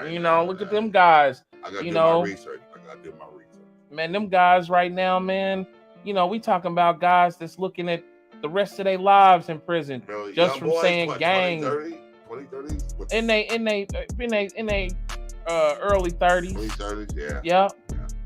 We talking about guys that's getting ready to do the rest of their lives in prison because of some rhymes that where they said that they did something that there's really no evidence if it was done or not. It was art imitating life is what it is. Yeah. Instead of life imitating art, it's reverse. Art imitating life. And it pisses me off because the thing is, these youngsters, everybody prays on them. They know they come from the street. Right. They know they don't have nothing. Right. They come into an industry where they ain't even read the contracts. They even know what's really going on. Yeah, they ain't even read the contracts that they've signed to do business. Yeah. They're youngsters, and they come from poverty. When is people gonna quit preying on black young individuals in black communities? That's what I like to know. Jay-Z said it best. He said they fed us pig intestines. Yeah. And then they put us in the ghetto residence to circle back around and reinvest in it. Right. Do you hear that? Yeah. They fed us pig intestines. Yeah. Then they put us in ghetto residence to leave and circle back around and reinvest in it. Yeah. Y'all go get poor black boys, poor black girls, and then put your advertising dollars and your company dollars behind them. Fuck a record label. Because anything you want to do, you can do yourself. And I know that now after spending all these years in the system, not understanding how to run a record label, not understanding what it means to be in business as an artist. They can go to hell because what they want is they want naivete. Yeah. They want naive, young black artists. And use them up. That's what they want. Use them up. They're not looking with that for white artists though. No. White artists, they come through the doors with their parents. Yes. Or they come through the doors with their parents and representation. And representation, yes, sir. Yeah. And some of them still get screwed. Yeah. Look at Taylor Swift. Yeah. Oh the game itself is sour. Taylor Swift re-recording every song she done made so she can have her masters. How dare y'all rob her? Oh She's been singing since she was a little girl. Yeah, she's huge. She's a phenomenon. She's what you could consider a phenomenon as an artist. She's a phenomenon. She's a female prince. The people who sit in they will stay out in the parking lot to listen to the show. If they can't get in. They got to the point where they tell her, if you don't have a ticket, please don't come down here. Remember, hey, you don't own the parking lot. We can sit in the parking lot and hear her though. And everybody jamming and everybody knows the song. They go online and get the set list, and it's a whole thing. Taylor Swift is a phenomenon. An artist in demand by the world, and even she is getting raped. Yeah. By Scooter Braun. Yeah.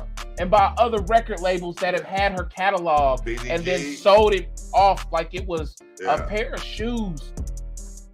See, that's why you see people like who was the guy? Who sells the whole catalog? So been a few. You got Tom Petty. He's dead. You got Stevie Nicks. Stevie Nicks. Yep. You had. You talking about rap or you talking about? Just people in general. Yeah. Okay, yeah. Tom Petty, Stevie Nicks. Lil sold Wayne. The whole catalog, but Billy Joel, I think, sold his catalog. Did he? Yeah, I think he sold his catalog. I didn't hear about Billy Joel. 300 million. That's my guy too. Yeah. I love Billy Joel. I love Billy Joel. Risky business. Yes, sir. You got a little risky business. Yeah. Uptown Girl and for the longest time, the acapella. For the longest time. Who was the one? How does it feel? Dennis, David. That make me think of D'Angelo. No. This is a guy. He's a poet. He's been. God, we just brought his name up the other day. Like a Rolling Stone, he sang, but he's an author. I can't remember, but he. Bob Dylan. Bob Dylan. Yep, he sold his catalog too. Yep, he did. Bob Dylan. There you go. I seen that. He's one of the first. Yeah, like he sold his shit for like 200-300 See, and million. I didn't even know that the catalog was that big until Michael Jackson got the Beatles catalog, the Paul McCartney catalog, and Paul was trying to get the money, trying to get the catalog back, trying to buy it back from Michael. He's like, Michael, these are my children, these are my babies, these are my songs. People make a big thing of that exchange with him and Michael, but Michael approached Paul McCartney in the beginning, and in the first biddings of the Beatles catalog, Paul McCartney, Michael Jackson, and Yoko Ono, the wife of John Lennon, they were all bidding on that catalog. Wow. And when Yoko gets brought into the situation by Paul McCartney, Paul's like, "Hey, Yoko, why don't you put in this X amount of money so we can have a catalog? You can have your husband's songs back." And I read this, like, I'm a student, man. Yes, sir. Me too. Yeah, absolutely. And when it got to the point where the bid got too high, Paul was like, "Well, I'm glad, it's gonna be you, Michael." You know what I'm saying? Right. And Michael bought the catalog. That's the beginning of Michael like owning half the industry. If you don't know, Michael Jackson owned like half of the music business. You know what I'm saying? He owns the Beatles catalog. Yeah. He has the Elvis Presley catalog. Yeah. He has his own catalog. Michael Jackson owned Eminem songs. Wow. Michael Jackson owned Lady Gaga songs. He owned artists that back in his and before him, and then owned into the future. He owned up and comers, is what he did. Yes, up and comers. We talking about probably a few hundred songs that Michael Jackson owned the rights to, by way of I'm pretty sure that it's probably, I don't think masters, but publishing. Yes, the publishing right. They can't use any of those songs that Michael Jackson owns unless they pay the estate. They got to pay the estate. That's what you were talking about. It goes back to the ASCA and the PROs and stuff. Yeah. So it all ties into a nice little knot in the little bow, bro. Yes, sir. Yes, sir. Other artists that have sold their catalog, thanks to A-Dog, Neil Young. Neil Young. I love the Neil Young. Neil Young. He fought with Spotify over that. Yes, I remember that. Love Neil Young. Neil Young. A-Dog says Blondie. Blondie, really? Another. Yep. That's what A-Dog says. Who's got the Prince catalog? Air Supply. Air Supply, if you like that. What I last seen when it comes to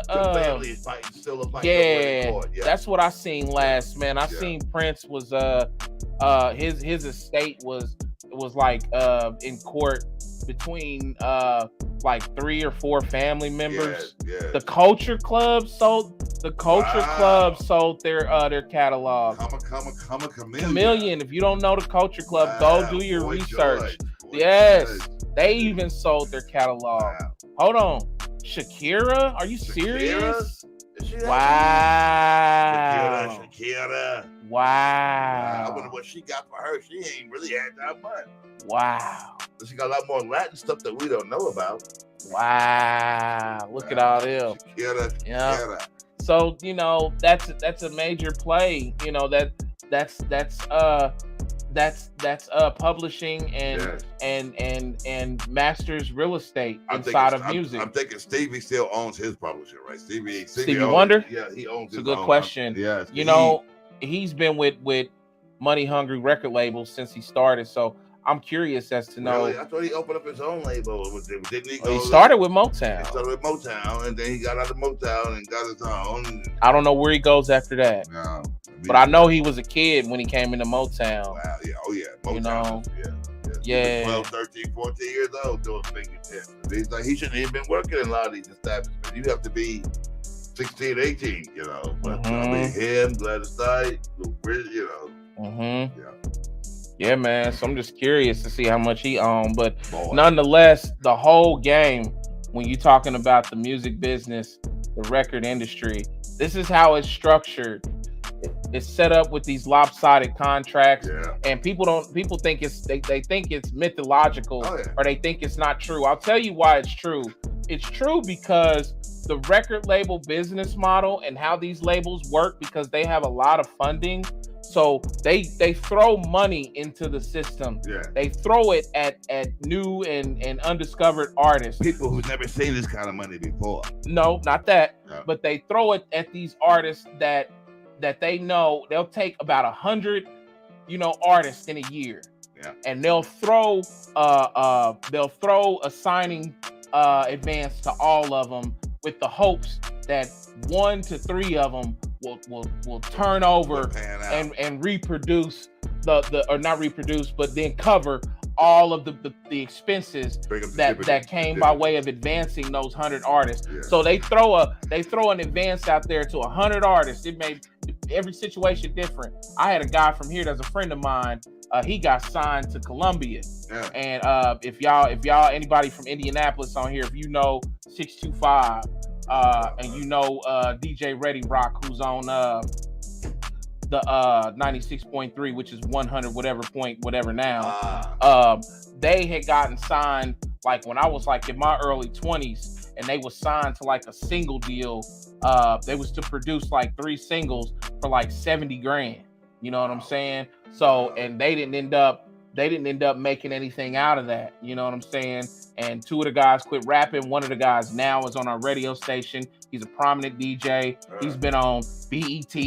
He's done shows on 106 and Park as a DJ. You know, he's done all kind of shit, you know, on the radio, on air and everything. And then all around our clubs, all around town and in other cities. That's DJ Ready Rock. So, but I remember when them guys got signed, and it was like a $70,000 deal for like 1 to 3 singles, and they couldn't convert. So that's an example of a failure that the record label threw $70,000 at, and it didn't produce. It was a loss. So the record label will sign 100 acts, and then out of them 100 acts, they betting that 1 or 2. It's like going to the dog track. You hear me? They betting 1 or 2. You know what I'm saying? Will turn over. When that 1 or 2 turn over, you hit big, and you gonna cover them expenses. Yes. 1 or 2 of them will go platinum, and an artist going platinum, man, you don't even want to know what it makes for the label. Wow. For the artist, I think platinum probably will make somewhere around between 20 and 50 grand for that artist in that contract on average. You broke it. And you probably won't get that if you got a hefty advance in the beginning. As an artist, you get paid 2 ways when you going into a contract with a record label. You get paid 2 ways. You're going to get the front end, which is the advance, and that's not your pay, but the front end in that advance is for you to utilize for your living expenses, for your production costs, recording costs, and everything related to your project. No, you don't pay. The label handle, So then the back end is when you have recouped. Okay, that's the label term. When you've recouped that advance, and not only recouped, but superseded the advance, you've made revenue to the point of where you can have, you know, a portion of the revenue being paid back to you. You know what I'm saying? Most artists do not get to that point. Most artists are in the red, even no matter how much success that they've experienced. Look at TLC. You know TLC, T-Boz Left Eye Chili. They had Waterfalls out on the charts. They received the Grammy Award for Waterfalls. And the night that they got the Grammy Awards and stepped on stage, they told the world how broke they was. They said, we are broke. We living in this little apartment. They said, 2 of us living together. They said, we are broke. We ain't seen a dime from, and at that time they was signed to LaFace. So that's L.A. Reid and Babyface. And one I think L.A. Reid's wife, Pebbles. Pebbles is the manager. So they already done fucked up TLC, and then because they ownership, the label they got the ownership is letting the wife the man who owns the label be their manager. That's a conflict of interest. I would say who she was good herself. She put out singles. She knows the business. Who, Pebbles? Yeah. She put out Girlfriend and your girlfriend. She was out there. I remember Pebbles. Wow, I read the book and it was a whole saga. TLC? The L.A. Reid book. Wow, what's it called? I had it. It was a while ago, but okay. Oh yeah, but he I'm gonna look it up. Oh yeah, please. It's a good book. They talked about everybody. He played with everybody at TLC, and he even when they have a section marked TLC, we didn't do them wrong, is what they're saying. Look at this. Speaking of TLC, TLC comes into LaFace at a time. LaFace was like new to the to the label game. To the label game and to the Atlanta territory. This is before Atlanta really just begins to bubble over and brood with talent of the hip hop nature. Atlanta the Records. Huh? Atlanta the city or Atlanta the city. Oh.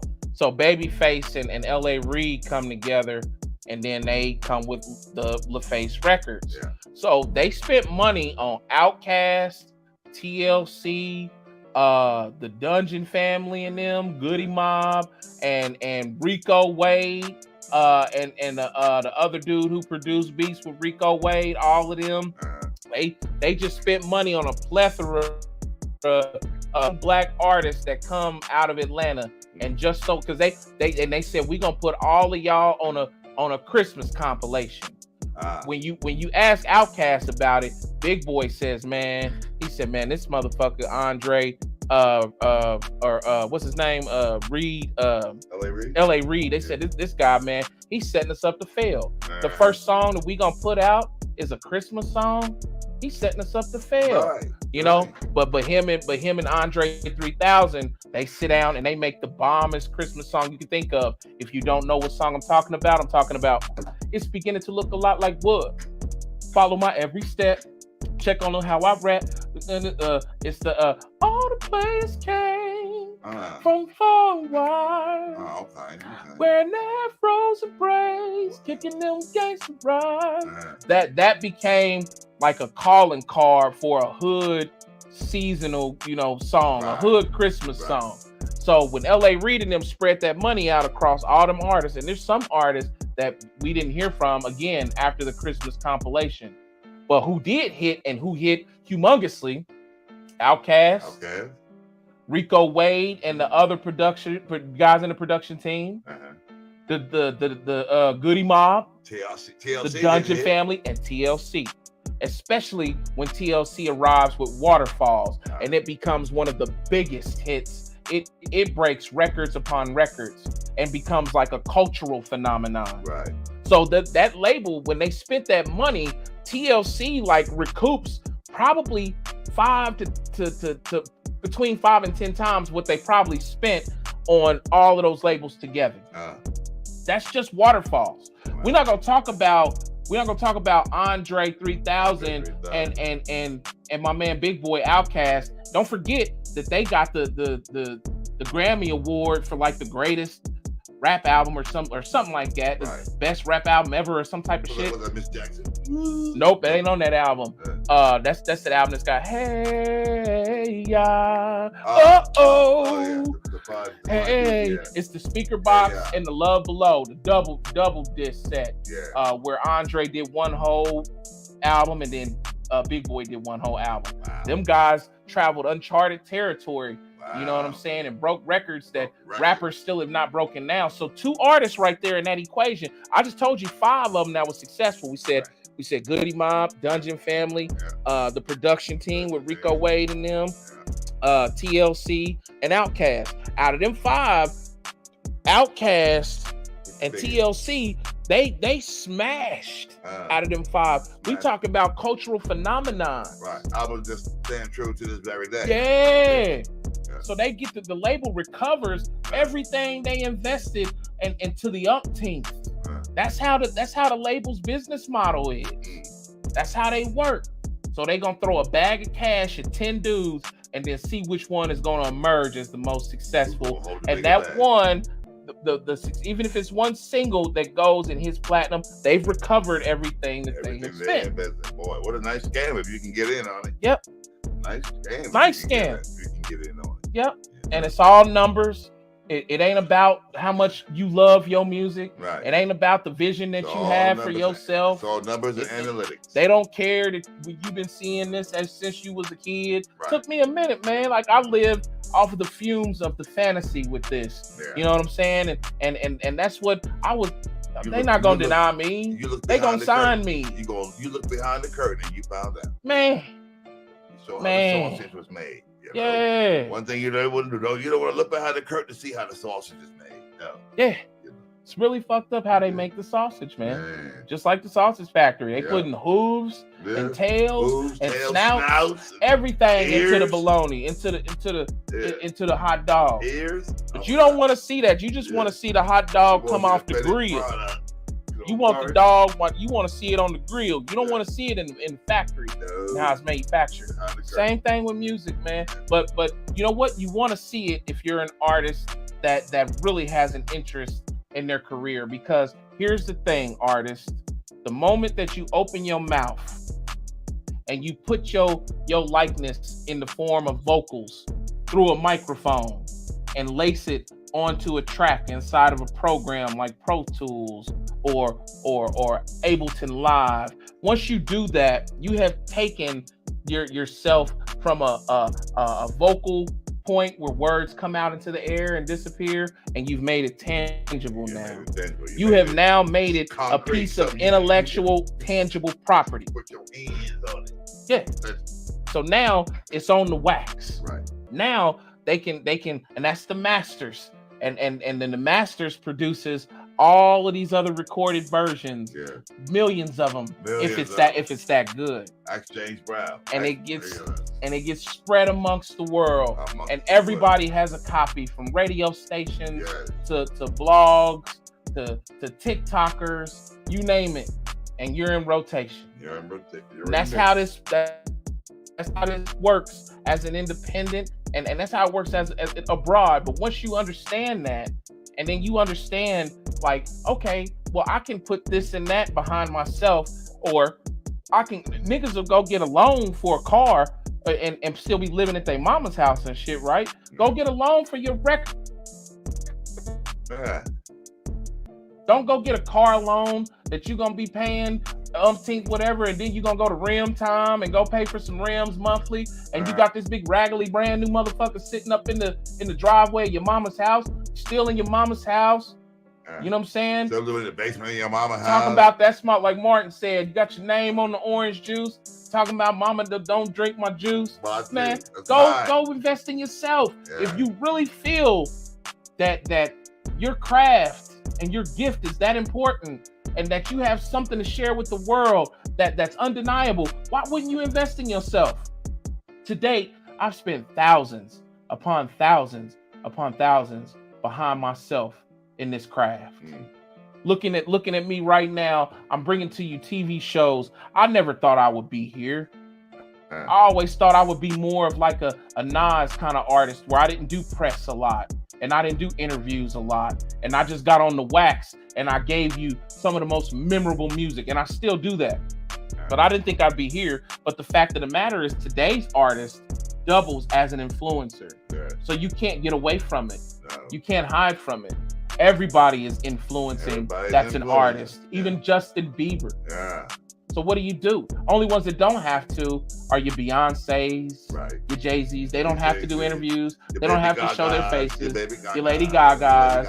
You don't have to see Lady Gaga. You don't have to see her unless she want to do a movie with Bradley Cooper or something. A Star is Born. Or she's gonna do a show. I mean, Lady Gaga's good, but she's no Taylor Swift. Look at Taylor Swift. No, she can't touch Taylor Swift. She can't do no. Taylor Swift is bad.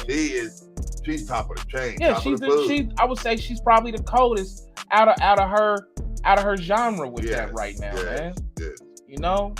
And even she is now starting to do it herself. Right. This is Taylor Swift. She figured it out. You become a Swiftie. Now you got a name. You are a Swiftie. Oh yeah, she got a name for her army, like Beyonce got the what they call the Beehive, yeah. That's what's up. I love Taylor Swift, and I love how she stood on stage and she said, oh, Scooter Braun, took all of these songs from me and didn't even give me the opportunity to buy them back. He never called me, and he just sold my catalog without regards to me. She said, I'm doing this for the artists that are in this position like me, that have Scooter Brauns with their hands all over their work. She said, he got his hands on a lot of work. Yeah, he do. He owns just a lot of Justin Bieber catalog. Yeah.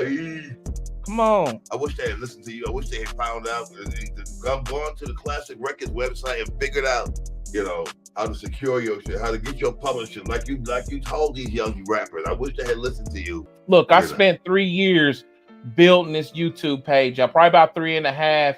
You know what I'm saying? I'm sorry, not the YouTube page, but building my knowledge on how this works with the music industry. I went to school.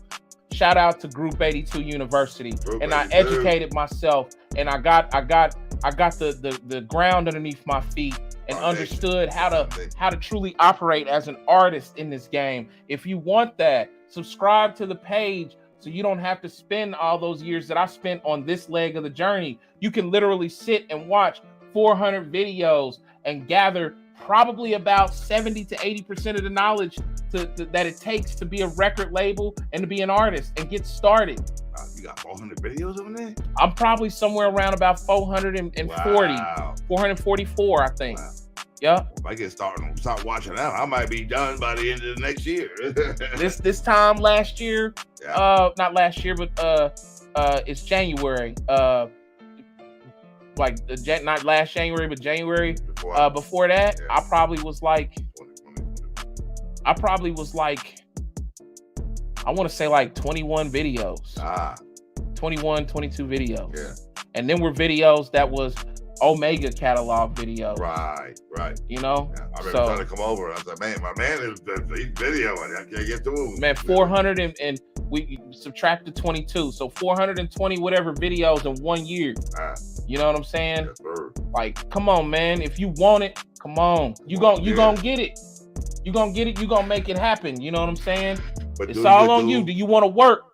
Do your due diligence. Do your due diligence, educate yourself, and then work. But if you want to come in and you want to go get a deal, and that's on you. Just understand that the chance that you're taking, and understand that you need to arm yourself with the right legal team. Yes. You know what I mean? So that you don't make a mistake. Because when you Dot go the I's and cross the T's. And cross the T's, because when you go and research, listen, this game has been screwing folks of white and the black hue since the beginning. And the Spanish. And the Hispanics as well.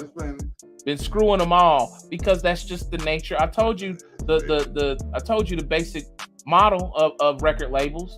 Yeah. They gonna gather a whole bunch of people together and then throw one big bag at them and then see who's gonna make it out. They don't care about he sounds unique. They man. don't care about this was my dream since I was 3, 4, 5. They don't care about that, man. They don't care. It's pitched to us like that. I sang in church in the choir for, they don't care about that. It's pitched to us like that because fantasy sells. Yeah. Think about it. What do you partake in that deals with fantasies? Well, every time you watching a movie, it's fantasy. You like Denzel Washington in The Equalizer? Yeah. That's fantasy. Yeah. You like The Little Mermaid? That's fantasy. Yeah. You like it's a story. Yeah. It's fantasy. So that's what sells. So they sell the image of fantasy to kids. They don't sell it to grown folks. They sell it to kids because they want you naive. They prey on that so that they can hide things from you in the books and they can hide things from you in the business. In the contract. This is not made up, you guys. This is how it works. I can show you over 400 videos from artists like my man who I never thought got screwed over. My man from Parliament Funkadelic, George Clinton. Oh, George Clinton got? Man, George Clinton got robbed a couple times. One time he robbed himself. The cocaine man came to the studio, and George was hard up on money, so he gave him like I want to say Atomic Dog, the rights to Atomic Dog, and another song for like a half a key of cocaine. Oh wow. So he could sniff it up and work in the studio. More, yeah. Yep. I think it's Atomic Dog because he said when he got back, I'm kind of spotty on the documentary, but he said when I got the cocaine and I got back in the studio, he said I started barking, and that barking was like pivotal for the Atomic Dog song because they couldn't figure out how to put it together. But he said he got in there, he was so high, he said he was just barking. He was just gone off that cocaine. And that ended up being the thing that made that Atomic Dog just pivotal. You know what I'm saying? Yeah. So, man, a lot of guys have come and gone.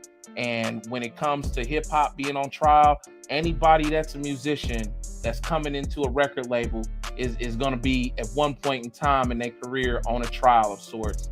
Look at Prince walking around with Slave on the side of his cheek for years. People thought he was crazy. His name had to change. Yep. Became that artist, that symbol. Yep. The artist. Because he didn't own the name. He didn't own the catalog. Wow. He was a slave. Prince will tell you in interviews, he said, man, I just wanted a fair deal. I wanted them to be fair. Right. He said, I did everything in my favor to relieve them from expenses. Yeah. He said, I put my own studio in my house and I recorded myself. So that's another expense the label don't have to worry about. Right. He said, I did all my own costumes. I did all of my own production.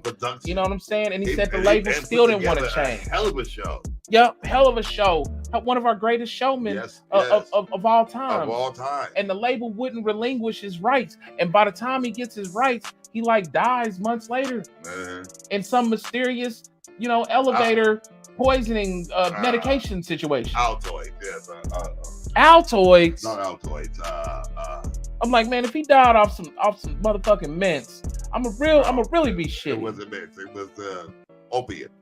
Opiates? Opiates, yes. That's what got it. Yeah, Michael Jackson too, right? No, Michael Jackson had promorphosol. Okay. He couldn't go to sleep. What did Whitney have? She had opiates too, right? No, Whitney, she overdosed or whatever it was. I think everybody, rumor has it the Illuminati got to hurt her. Yeah. What about Whitney's daughter? Same thing. Illuminati, Died the same way. James Brown. It just came out that James Brown was murdered. Yep. You mentioned that was in a show like 2 shows ago. Yep. It's evidence that James Brown was murdered. How many white artists, I ask you, are in these predicaments? I don't have none. Maybe Elvis. But at the same time, Colonel Tom Parker had Elvis. At the same time, yes, he did. Yeah. At the same time, Elvis, man, he went along with a lot of the shit, man. He didn't know. Yeah, like he was cool and he went along with it, and he, What, you gonna give me my drug? You gonna give me a place to live? You gonna take care of me? You gotta. And his mama died, and that kind of just threw Elvis into an oblivion. That's what it does. But anybody can get it in this industry in a bad way. Oh yeah. Anybody is susceptible of being robbed, raped, pillaged, and burned. And when it comes to the black artist, yes, we are especially on trial. We have been on trial in all these settings, not just music, socially, in religion. Don't forget about the 4 little girls in the church down in where's it, Alabama? I think it's Alabama, yeah. Don't forget about, we've always been on trial. Don't forget about Emmett Till. And I know some people will hear this and they'll think, well, that ain't got nothing to do with music. It has to do with the social fabric. Right. And the culture. And the music has been like one of the medicines for what we were going through in the culture. You know what I'm saying? So all of it ties together. And when you look at black, I mean, it just is what it is. They attack us on every forefront. So why wouldn't you think that when hip hop comes along with these young brothers who are getting rich so fast and coming and standing in front of cameras and all over your big screens talking about they rocking with Peace Stone gangs and they in the streets and they still got cocaine. Y'all making it easy for them. Right. Y'all opening the door for them to just come on in and just throw you on the ground and hog tie your ass. You making it easy for them. You giving them the okay. You say okay. Yeah. It's like they got a gun on you and you didn't throw them a box of bullets. Yeah. You tripping. Finish me off. So go ahead and be independent and understand, how these systems work and understand that they're not for us and they never were for us. Hell, you had to take Muddy Waters and pay to get him on the air in some places back then. Payola, big baby. Mm-hmm. He couldn't be on the radio. This is Muddy Waters we talking about. Bobby Blue Bland. Bobby Blue Bland. Yeah, guys like that. Yeah, them guys had to pay to get on somebody's airwaves. Right. Burl Ives, man, it ain't never been for us, man. Burl Ives, the first black country singer. It ain't never been for us. Yeah. The same as the Constitution and its design, we were 3/5 human. So you have to understand something, behind that psychology. If you're looked at as 3/5 human, then you're 3/5 human. in the eyes of the society of which you dwell, what do you think they're going to look at you at in the other terms that are offshoots, that are more terms of the latter, entertainment, social settings, economic settings. They don't care about you as a broad, as a country. Why in the fuck would they care about you because you made a hit song for a minute? Got 15 minutes of fame. Use your brain, man. As a young, intelligent artist, whether you black or white, use your brain, because nobody is susceptible to just pure escapism in the industry, in the industry of music. Nobody gets off scot-free.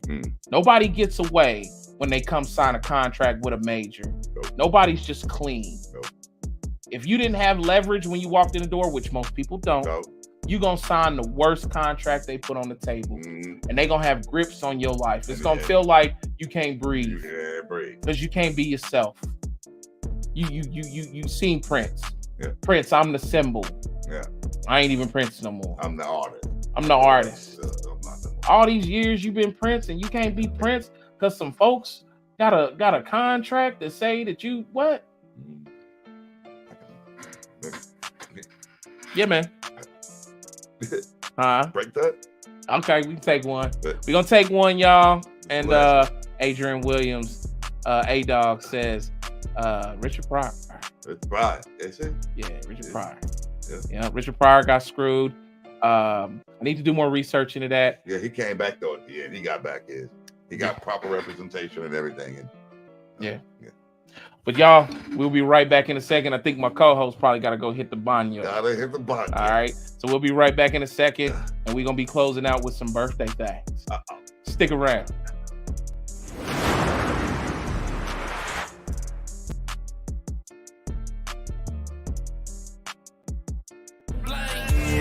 Ain't no difference for me down the gate. I ain't being right, but I ain't wrong in the wrongest way. I ain't no devil on that left, but I'm far from a saint. Got blood diamonds on my best friend, cause they said that I can't.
I'ma stay fresh with Kicks Casserole. Cop the latest with Kicks Casserole. Nothing less than Kicks Casserole. I'm at my best with Kicks Casserole. I'ma stay fresh with Kicks Casserole. Cop the latest with Kicks Casserole. Nothing less than Kicks Casserole.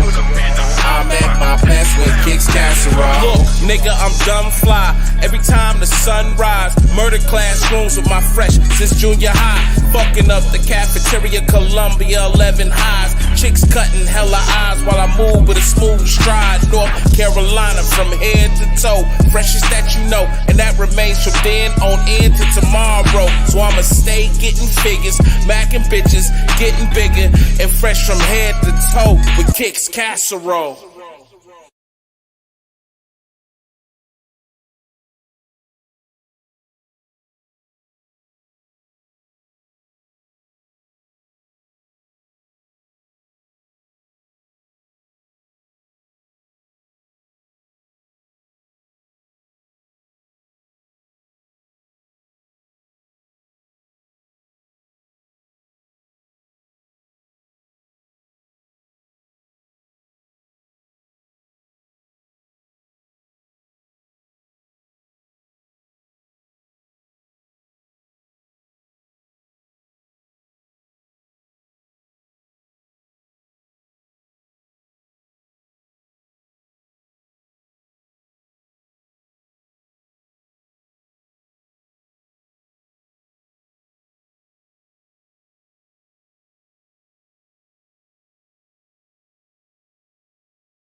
time I step up in this bitch, I'ma turn up. Got one foot up in this club, I'ma turn up. All I do is shut it down, I'ma turn up. With your baby mama now, I'ma turn up. Bitch, I'm gon' turn up. Bitch, I'm gon' turn up. Bitch, I'm gon' turn up. Bitch, I'm gon' turn up.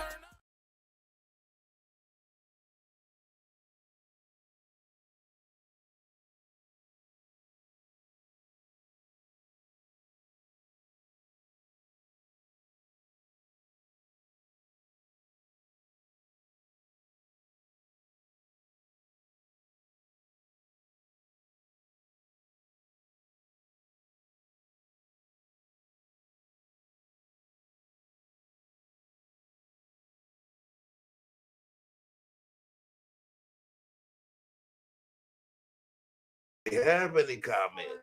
Yo, we are back. We are back. You know,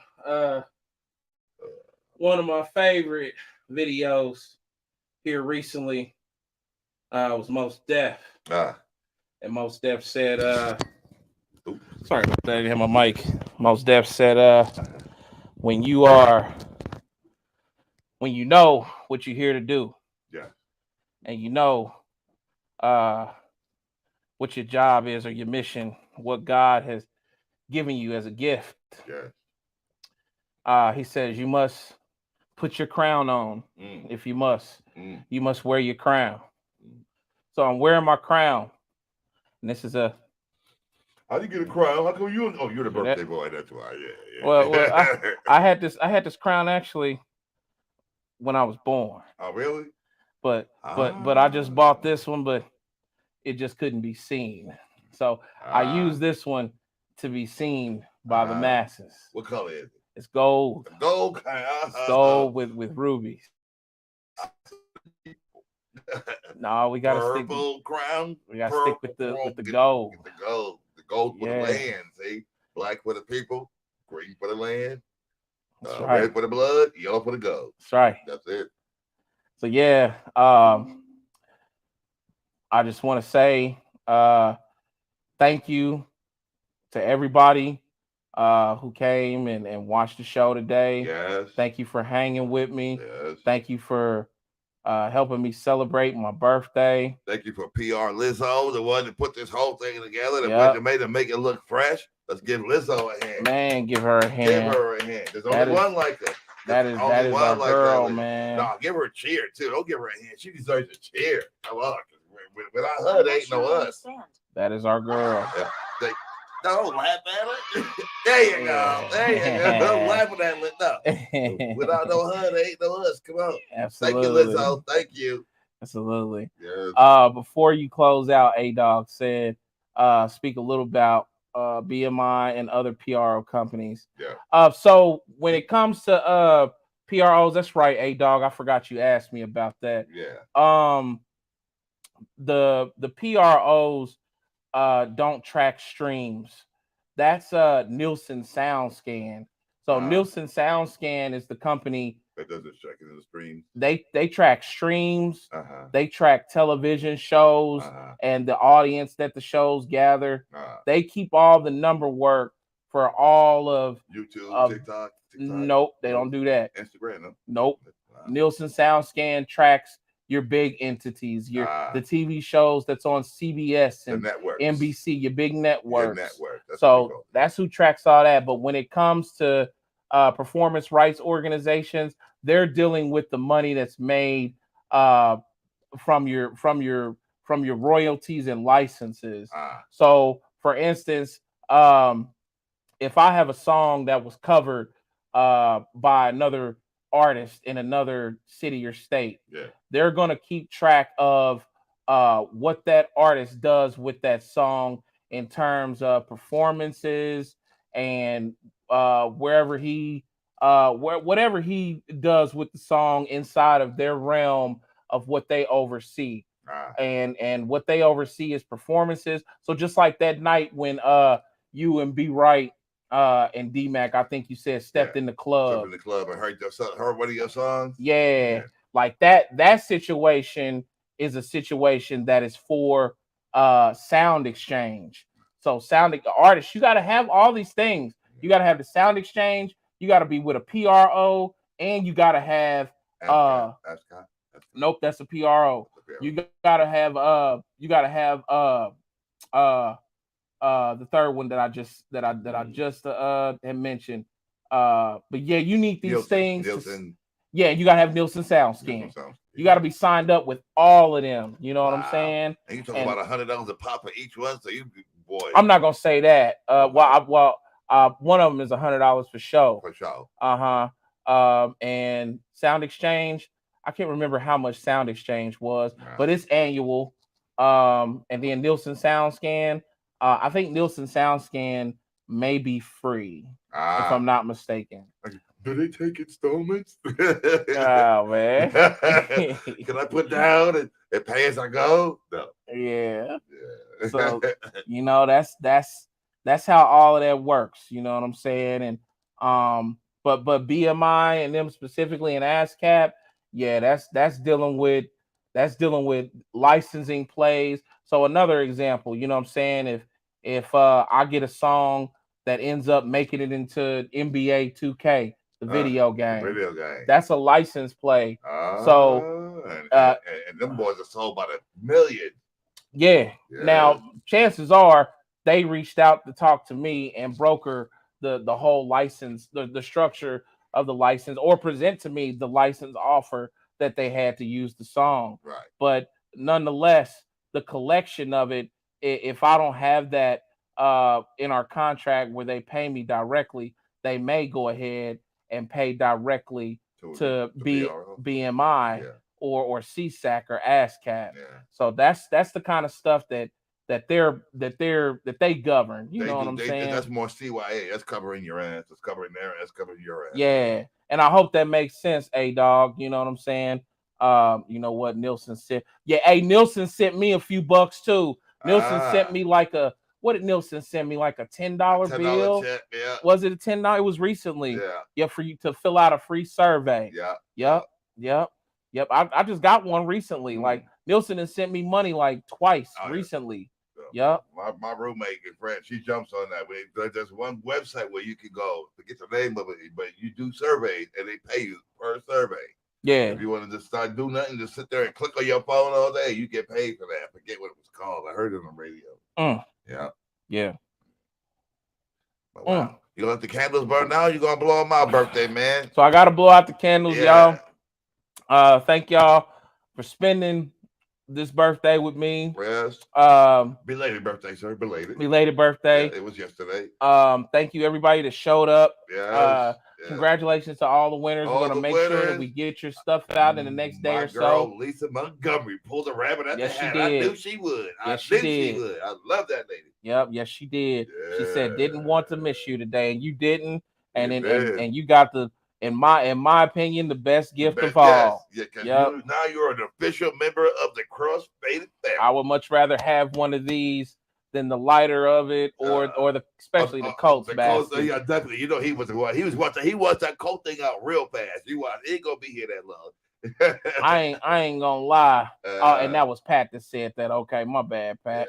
Yeah, but your sister won the best prize of them all. Yes, sir. But I ain't gonna lie, man. That Colts basket almost made a brother barf when it hit the table. Oh my goodness. It was kind of making my skin crawl while it was sitting in the middle of the table. I kind of got the feeling like roaches was around me. Oh my goodness. I was like, Security, somebody out of here. Well, hurry up and send this basket to Florida. Mom, this bad boy's ordering you in first class mail. You should get it tomorrow. Priority. He wanted out so bad. Thank you, man, Pat. I think this is Pat I'm talking to. He said happy birthday. I left you a message on Messenger. I'm gonna get to it, man. Appreciate it, man. Yes, thank you. Thank your sister. Your sister won a Cross-Faded shirt today. Yeah. So we got some stuff going out into the mail, man, for sure. For sure. Good night, Ma. Happy birthday. I love you. Thank you so much. Young Taliban, thank you for my man. Young Taliban is a winner, and my man Big Country is a winner, and Miss Big Lisa Country and Mama. And Sipper to God. Sipper to God. Young Thank you. It's an honor to be a member, a part of your family, and all who have welcomed me and be so kind. Love you guys. Thank you, girl. Who's Much that, Miss love. Lisa? That's Miss Lisa Miss right there, I Lisa, believe. They both are on inside of the Who Manifested This portal. Well, but see, Pat, you missed out on it. So you was think working. that was Miss her. Lisa got the gift. See, That's all right. That's all right. We gonna go again. You might get one, Pat. We'll sign you up next time, And Pat. next time, yeah, so we only do one-time winners. If you win once, you can't get back on the wheel again, right? Have you thought? Yeah, in that contest right there. Yeah, yeah. Once you win, you gotta you gone. You done. You gotta forfeit. You done. That's it.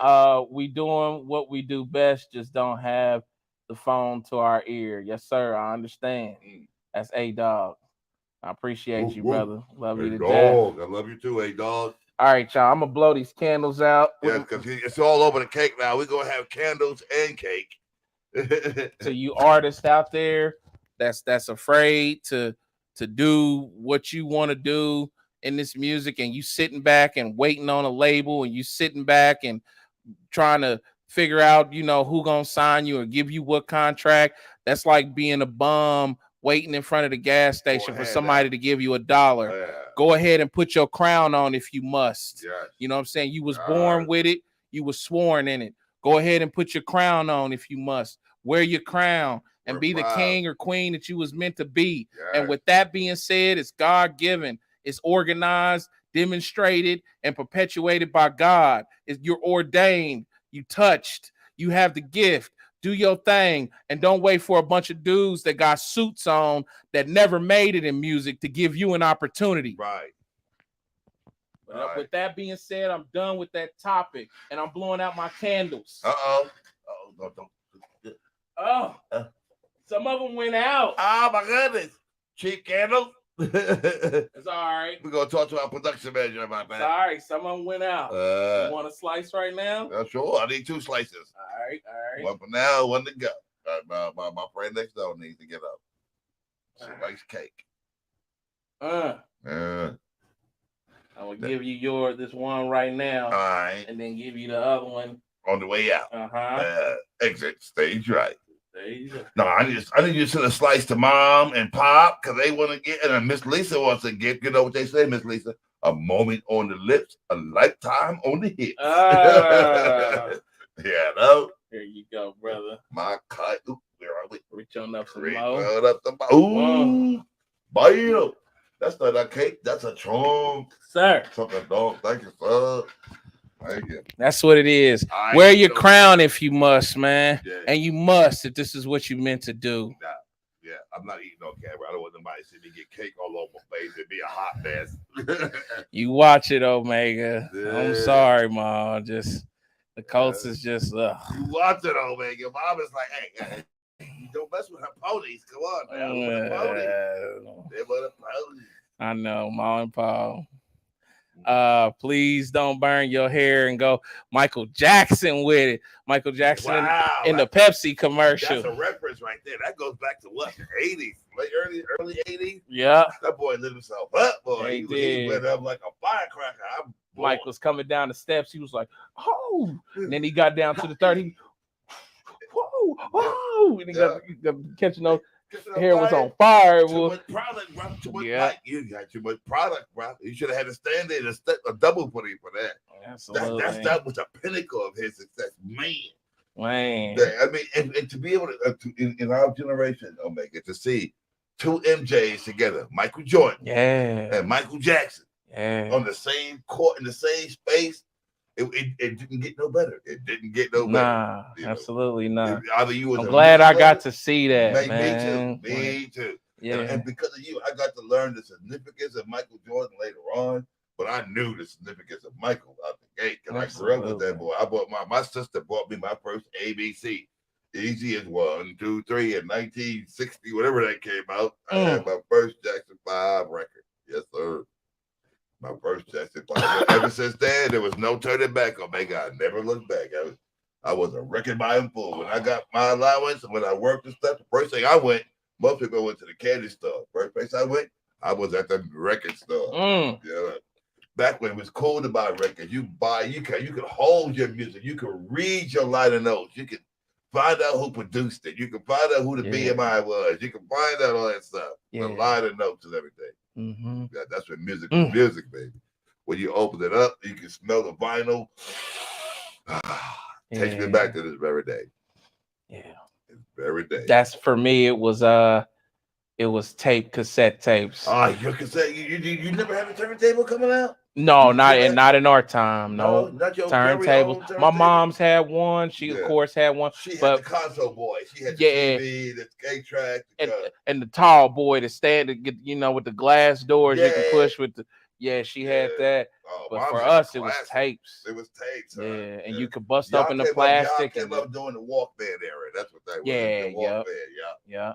Then the Discman popped out and they kissed the cassette goodbye. By the time Discman comes, like I'm getting ready to be in like freshman year.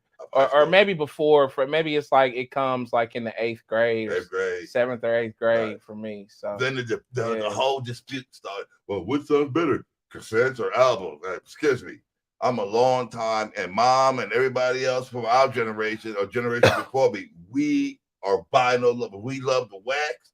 I got wax in my basement. I love to put the needle to the record. Absolutely. Always. Without Always. that, there's no hip hop. You can't put a needle to a record. There ain't no hip hop. But now they're doing it with computers. Now I heard you can spin and mix with computers. It don't sound the same. It don't. Yeah. You don't. You see with the needle, there's going to be a slip up. There's going to be a turntable that might be out of time, and you love that kind of stuff. But right now, it's so polished. It's so computerized. The computer does the work. It lines the beats up, it lines the rhythms up, and you just switch over and fade, or cross fade, as they do. Cross fade. Yeah. Y'all, we got to get out of here. Last Miss Lisa says, take a big bite from me, please. Here you go, big bite from me. I got frosted.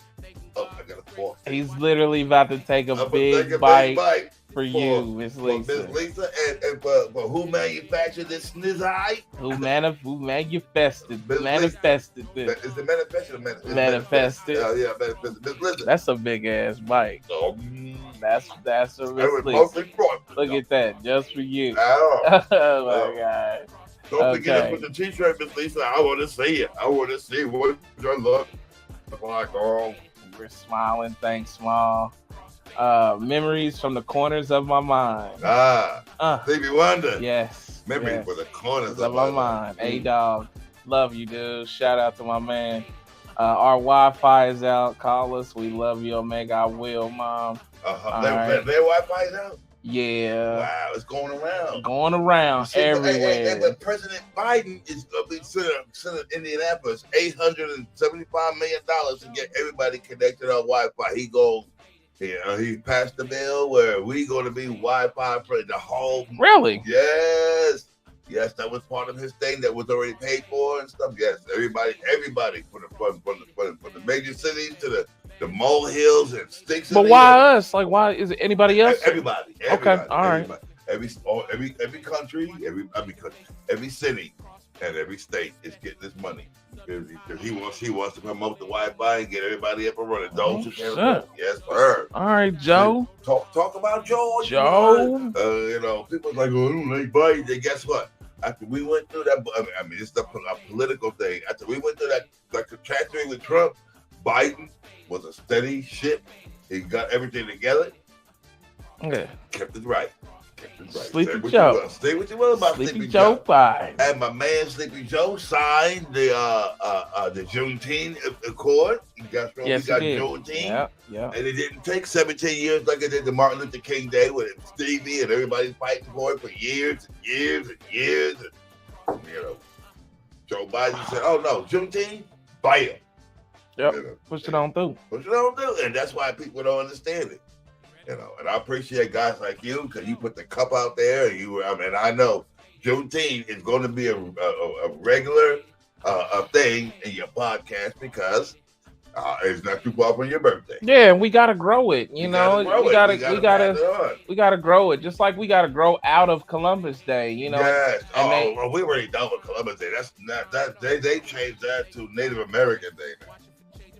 Yeah, they did it for the Indians, the Native Americans, the ones who they came and they took their stuff. And you shouldn't be surprised. They took us from our land and then they came and took their land. You know? Yeah. A lot of taking going on back in those days. Yeah. But we love y'all. We love you, cross-faded community, and thank you for sharing the birthday cake with my man. And I love this. I'm glad he made me a member of this, and I really love Lisa Montgomery. Pat, settle down. Settle down, Pat. Settle down. Yeah. Hey, shit. Yo, my team. I can't wait for Lisa to send us the video. Yeah. I'll be the t-shirt, the cross-faded t-shirt. I can't wait for you to be able to put her for the street. Yeah, I want to see it. I can't wait to. Yeah, we're going to get everybody's stuff out here in the next day or two. You should be receiving your prizes in the next 5 to 7 business days. Yes. Absolutely. You know what I'm saying? So, cuz, knock that shout out. Knock that shout out. Shout out, man, to everybody. You know what I'm saying? Everybody to stop to. You know what I mean? Yeah. Hey, we couldn't do it without you. We couldn't do it without our correspondents in Memphis, our correspondents in Florida. Yeah. Our mom and dad. Yeah. Absolutely. And to become a member of the family tree. And if you like trees, look out. Who manifested it? Because they love trees too. As we called it trees back in the day. The ganja, the tree, the number M, the number 13, the marijuana. Hey, dog, talking about when he said, "Cuz, knock that shot out." He talking about my cup. I'm empty, brother.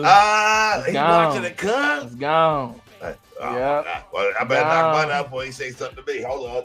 Gone. Nah, with your cup. Knock your cup out. Don't be no lightweight, is what he's saying. Knock out your shit.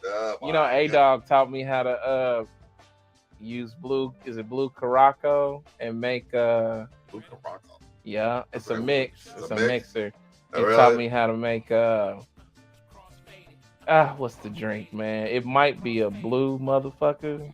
I can't remember, but yeah. He'll let you know. Hold on, he'll tell you. Yeah, he taught me how to use that. And right. Yep. I think he taught me the ingredients too to the iced tea. What's it?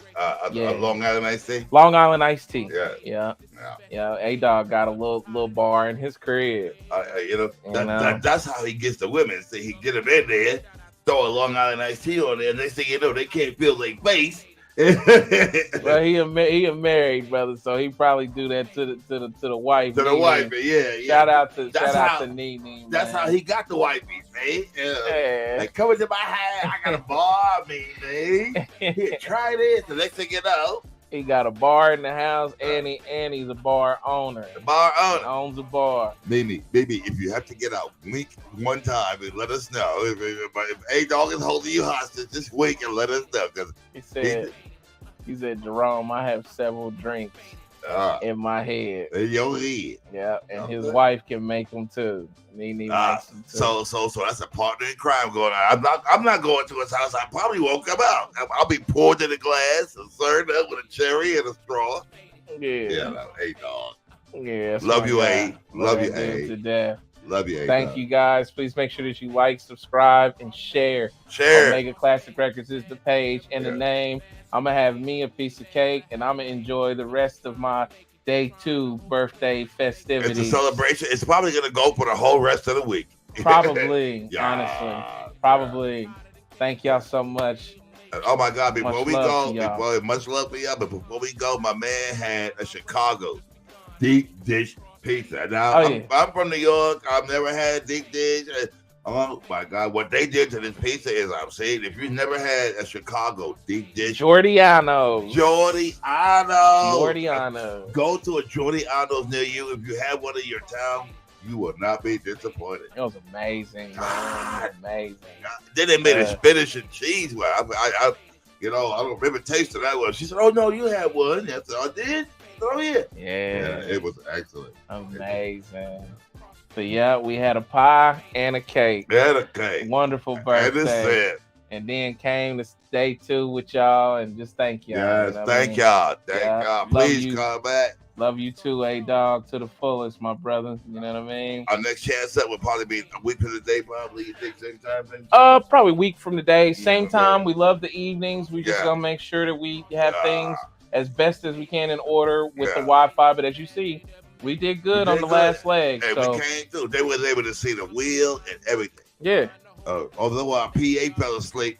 Thank you. Let's take Lizzo for falling asleep. Right? Thank you, darling. Our PA was tired. She's been busting her butt, She been though, busting her man. butt. Our PA set up the whole set and went and got flowers, cakes, and she the decor, the balloons, adult light beverages. Yeah. She dotted the I's and crossed the T's. She earned a couple minutes She of rest is that the she. best. She is the best. She is the boss. She is. She's the truth, man. She's the truth. Shout out to Lizzo. Yes, man. Lizzo. Yeah. Another hand for Liz. Sir. Oh. Shout out to the girl. In the words of Larry Graham, she won't in a million. Just of a lifetime.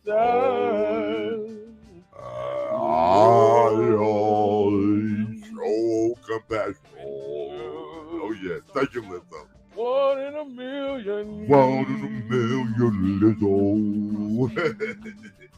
All right, y'all. Love y'all to death, man. Hold on real quick. Happy birthday. That's from Lizzo. Thank you, Melissa. A-Dog. She'll wait. Dang, I get no breaks from Jerome. LOL. Thanks, y'all. That's not true. Who said that? Lizzo. Lizzo can get no break to me. Oh, Lizzo. Hey, love y'all. Much love. Enjoy your evenings. Make sure you tune back in with us. I'm going to go ahead and say right now, it's going to be the same time next week. I'm down with it. Yeah. I'm down with it. Yep. So, cross-faded, big baby. I'm going to save you a slice of cake next time. You know what I'm saying? Hey, thank God they ate that sugary sweet stuff. This is a nice whip top. Oh, my God. I'm ready to dive into it. Yes. I got to go, y'all. I'm out. Peace. Cross-faded, cross-faded, cross-faded, cross-faded, cross-faded, cross-faded, cross-faded, cross-faded, cross-faded. Bad they never made it. Bad so now they hating. They bad for how they paid it. I'm just trying to make it, trying to hold my placement. Thanking God for the graces, watching for changing faces. Cross-faded, this is special occasion. Subjects hotter than Cajun, Andouille and Mason. Cross-faded, I'm just a duck in the pond. Shout out to Dorian, my reign has just begun. I be cross-faded, cross-faded, cross-faded, cross-faded, cross-faded, cross-faded, cross-faded, cross-faded, cross-faded, cross-faded, cross-faded, cross-faded, cross-faded, cross-faded, And notice cross-faded, cross-faded, cross-faded, cross-faded, cross-faded, cross-faded, cross-faded, cross-faded, cross-faded.